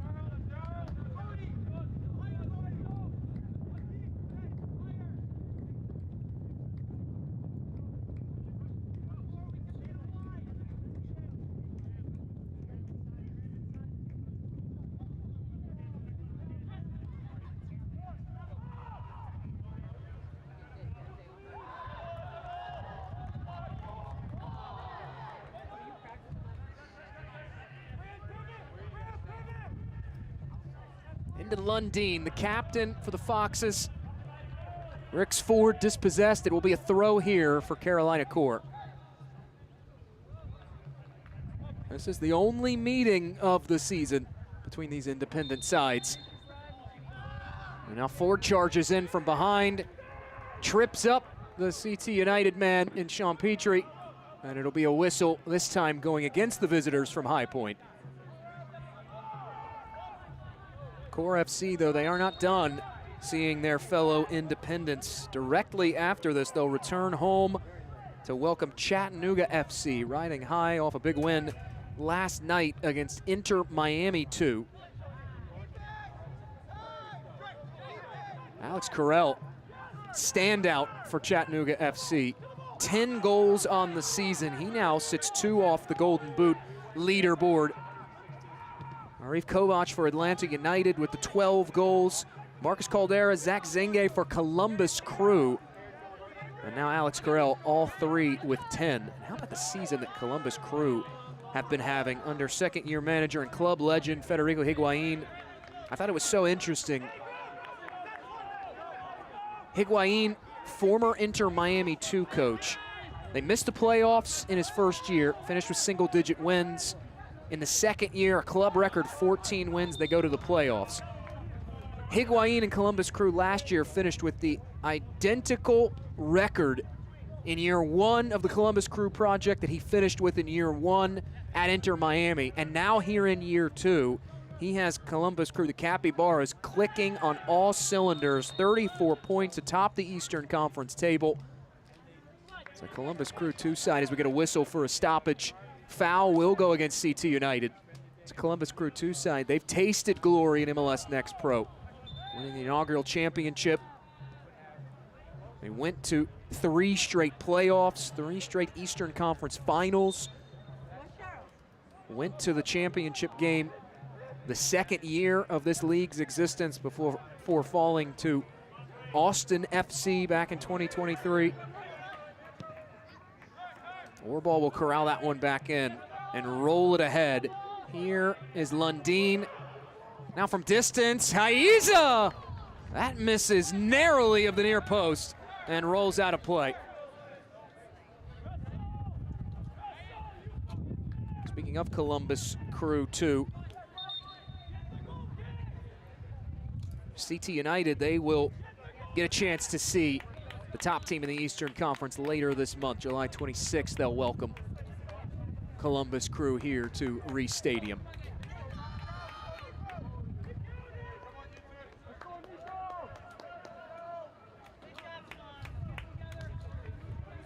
Final 2 changes of the night for Shavar Thomas will come on. Kawa Paisho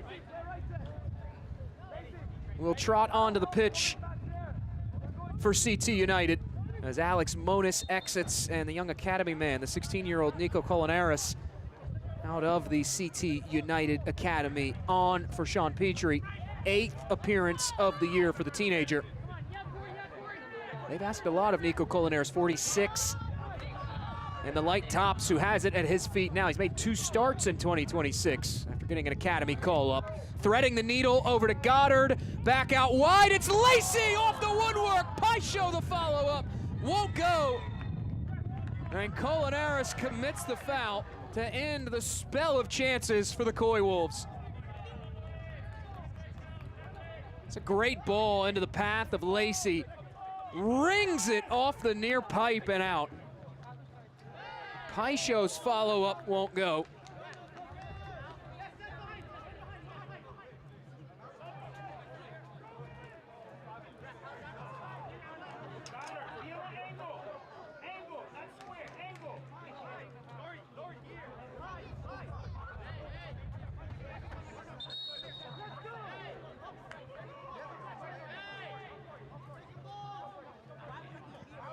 Glancing header along on the throw-in from Goddard. Paisho, lovely ball up ahead, picking out Dylan Lacey. Charging back are the maroon shirts of Carolina Core. Van Hees, Lacey. This is Gomez. Back inside, over to Dylan Lacey. Couldn't get past Jair Caiza. Now Caiza just pleading for support from his teammates. Holding things up is Todovan. He draws the whistle.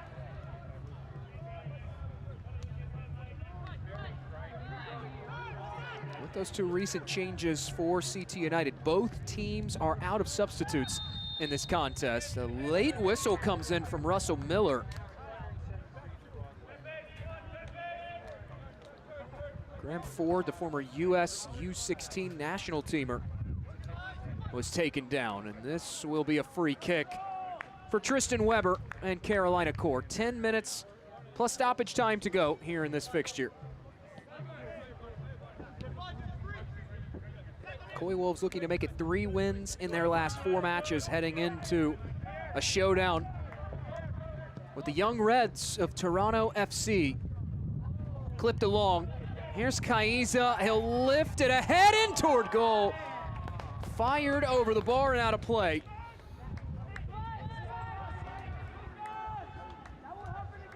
An excellent service from Jair Kaiza. How about the run in from Todovan? Just couldn't put it on target. And as many shots on target as Carolina Core have generated. They have 6 on the night. They have 5 that have gone off the target. One of those areas, if you're interim manager Jake Davis, you just can't have.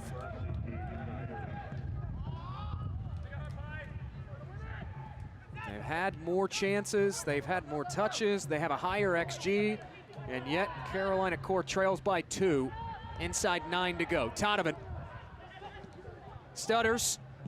Here's Hammond toward goal wide.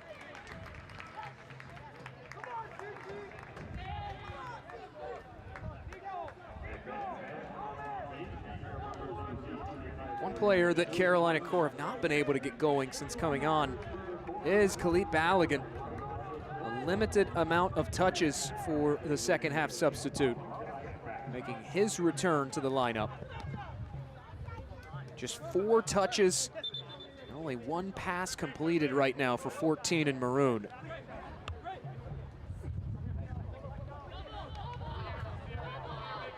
Here he is now. They're doubling him on the near touchline, and he coughs it up. It'll be a throw in.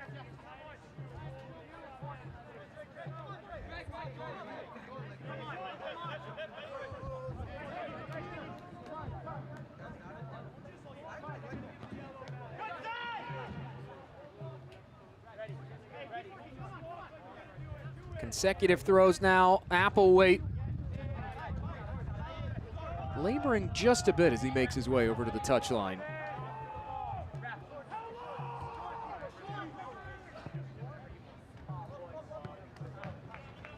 Orball will knock it out of play from Paisho.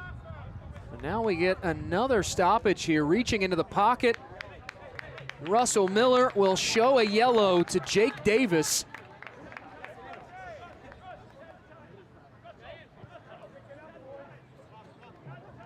Davis has been continuing to have conversation after conversation with our 4th official, with our center referee. It's been a frustrating evening for this Foxes side. And their manager feels a little hard done on that touchline. Shown yellow for his troubles, and now breaking out is Rix Ford.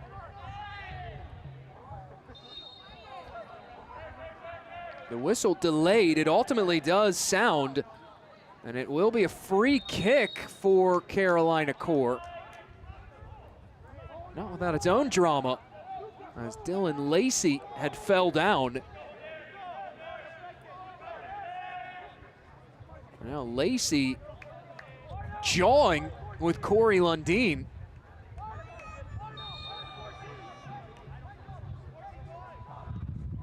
Lofted ahead on the restart. Kaiza will thump it back along. Here's Paisho. Applewhite trying to drill it clear. Takes a ricochet into the path of Barnabas Tanyi. Over to Paisho. Kaiza got a piece of it. Paisho will run it down in the near corner.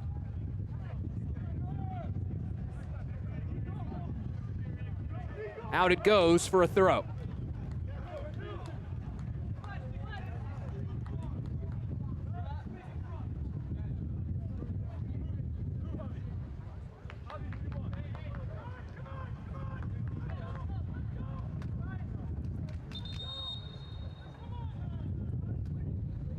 And now we get another yellow. This one will be shown to Andre Applewhite.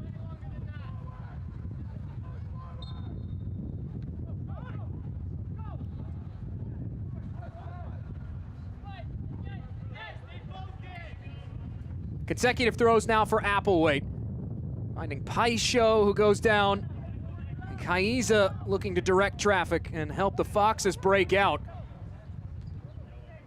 Dangerous pass back to Holiday. Pressure applied. Holiday is able to steer clear of that pressure. Tanyi on it.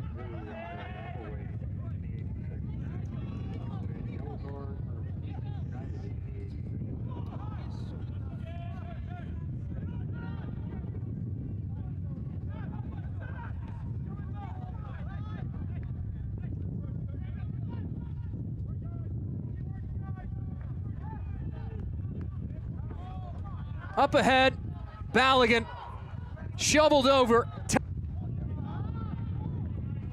On the move now is Lacey and CT United. Puts the shoulder down, tries to roll it central. Wanted Paisho and cleared away again.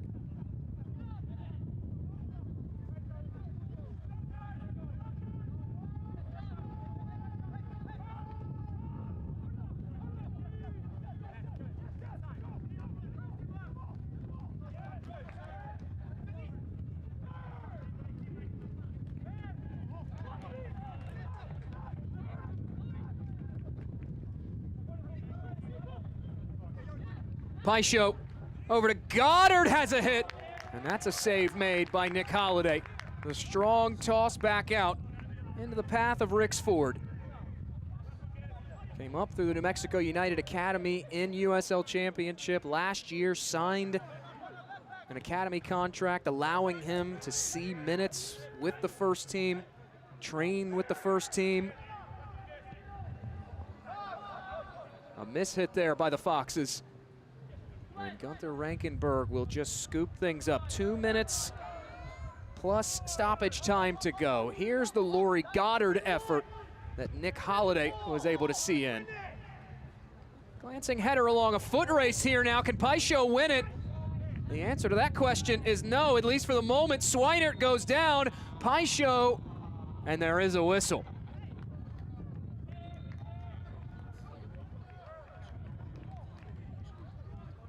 This has been a gritty, physical, hard-nosed affair.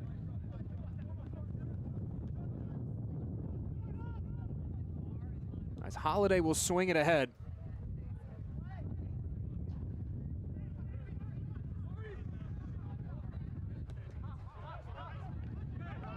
Camrath wanted Tanyi, colliding with Barnabas Tanyi is Bryce Swinert.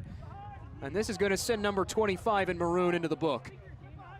Barnabas Tanyi is down, clutching that leg, that left leg to be specific. Right here, Tanyi looking for the hold-up play rather.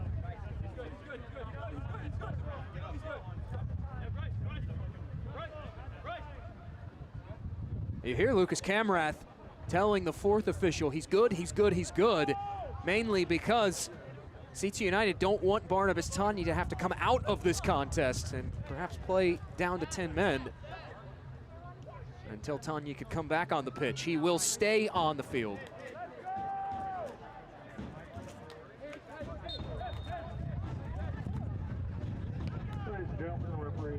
Camarath will boot it forward, and we're back underway off the stoppage. Here's Goddard.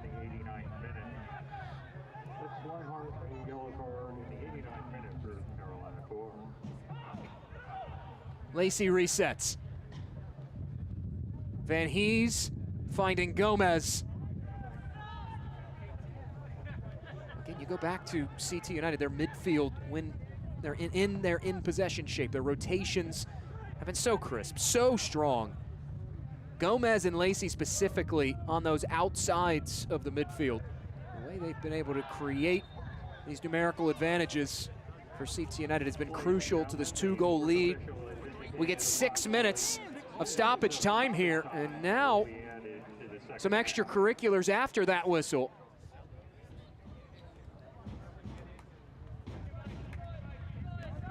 If you were just the average fan that may not know a lot about MLS Next Pro and you were dropping in to watch this match, you would think the way these teams have played that this is a long, historic, spirited rivalry. This is the first meeting in club history between CT United and Carolina Core. CT United coming off a regional rivalry matchup against NYCFC. Last match that didn't go their way, and now an independent derby. Lifted ahead, out comes Holiday. He goes spilling down to the turf. Got a hand to punch it away, though.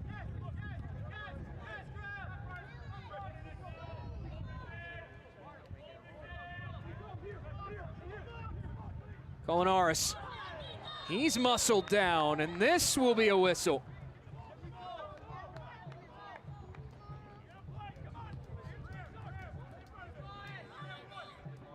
Jake Davis is almost apoplectic over there on the Carolina Core touchline. He's already been shown one yellow in this contest.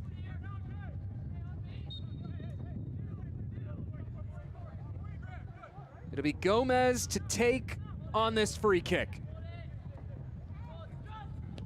Gomez hits this back stick, headed wide by Goddard. It'll go out for a goal kick to Holiday.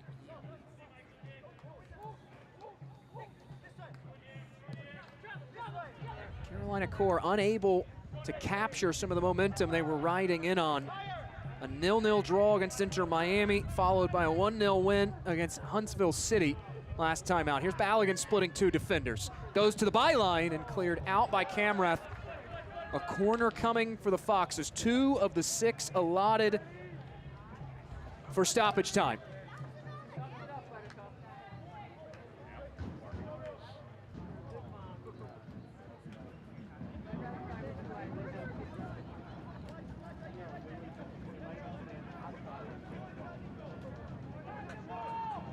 Donovan turns this in toward the near post. First contact made by CT United. Kaiza wants the service, deflected out by Gomez. Lundin will have the throw.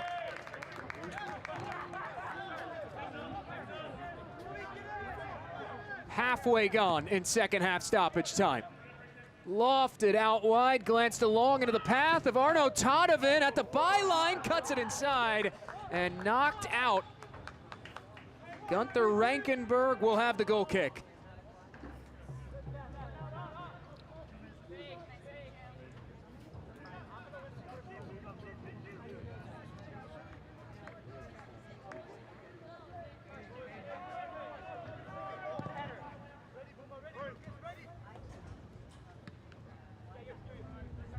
Distribution falls right to the feet of Tristan Weber. Weber's pass cut out. Tanyi will recycle it back over to Camrath. A foot race here. Able to nudge it away from Balogun.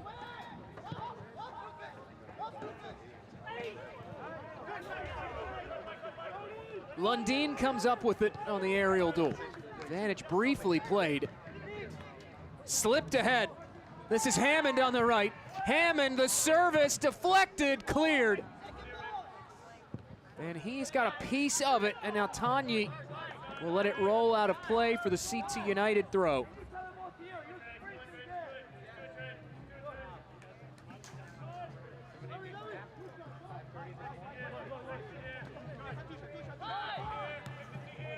By virtue of Toronto FC's loss earlier this week, should this result hold as Tanyi dispossessed, it would move CT United into a tie points-wise for the 11th spot in the Eastern Conference table. Whistled for a stoppage by Russell Miller. And Graham Ford will have a late free kick here with just a minute to go in second half stoppage time. CT United, as Gunther Rankenberg will possess this. If they can withstand these final 55 seconds and hold on for this 3-1 win, it would put them just 1 point out of top 10 in the Eastern Conference table. Glanced along, Hammond trying to run onto it, cleared away by Applewhite, out for a Fox's throw. A half minute or so remaining until we get the full-time whistle from Russell Miller. And the Foxes promptly give it away.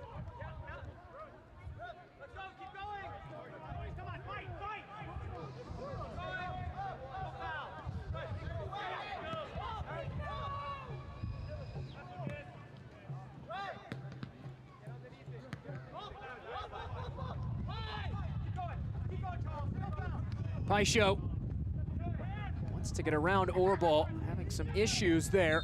Puts the foot in, takes down Swinert, which will draw a stoppage from Russell Miller.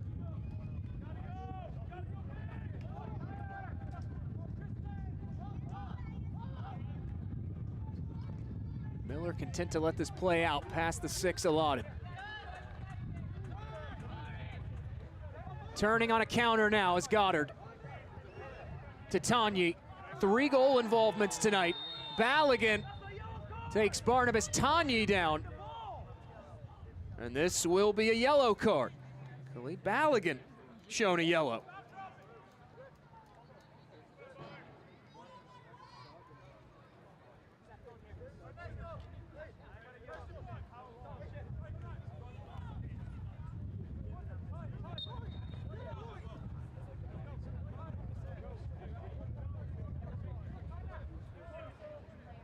Gomez. Official checks the watch, and there it is, the full-time whistle in New Haven. 3 wins in their last 4 matches for CT United.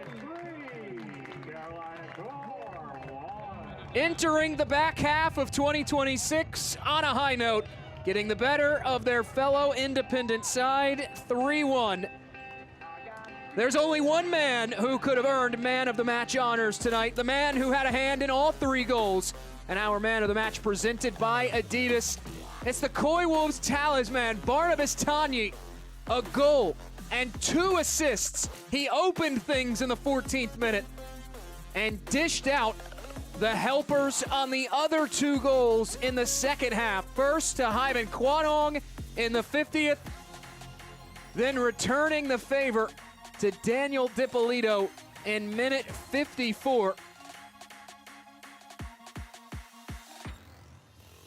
3 goal involvements on the night for your man of the match, Barnabas Tanyi. He and CT United flying high, picking up a win against Carolina Core. For our entire MLS Next Pro broadcast crew, I'm Jake Griffith. Once again, our final, CT United 3, Carolina Core 1. Don't forget, you can watch MLS Next Pro all season long at MLSNextPro.com. And OneFootball, good night from the Constitution State. This copyrighted broadcast of Major League Soccer may not be retransmitted, reproduced, or rebroadcast without the express written consent of Major League Soccer.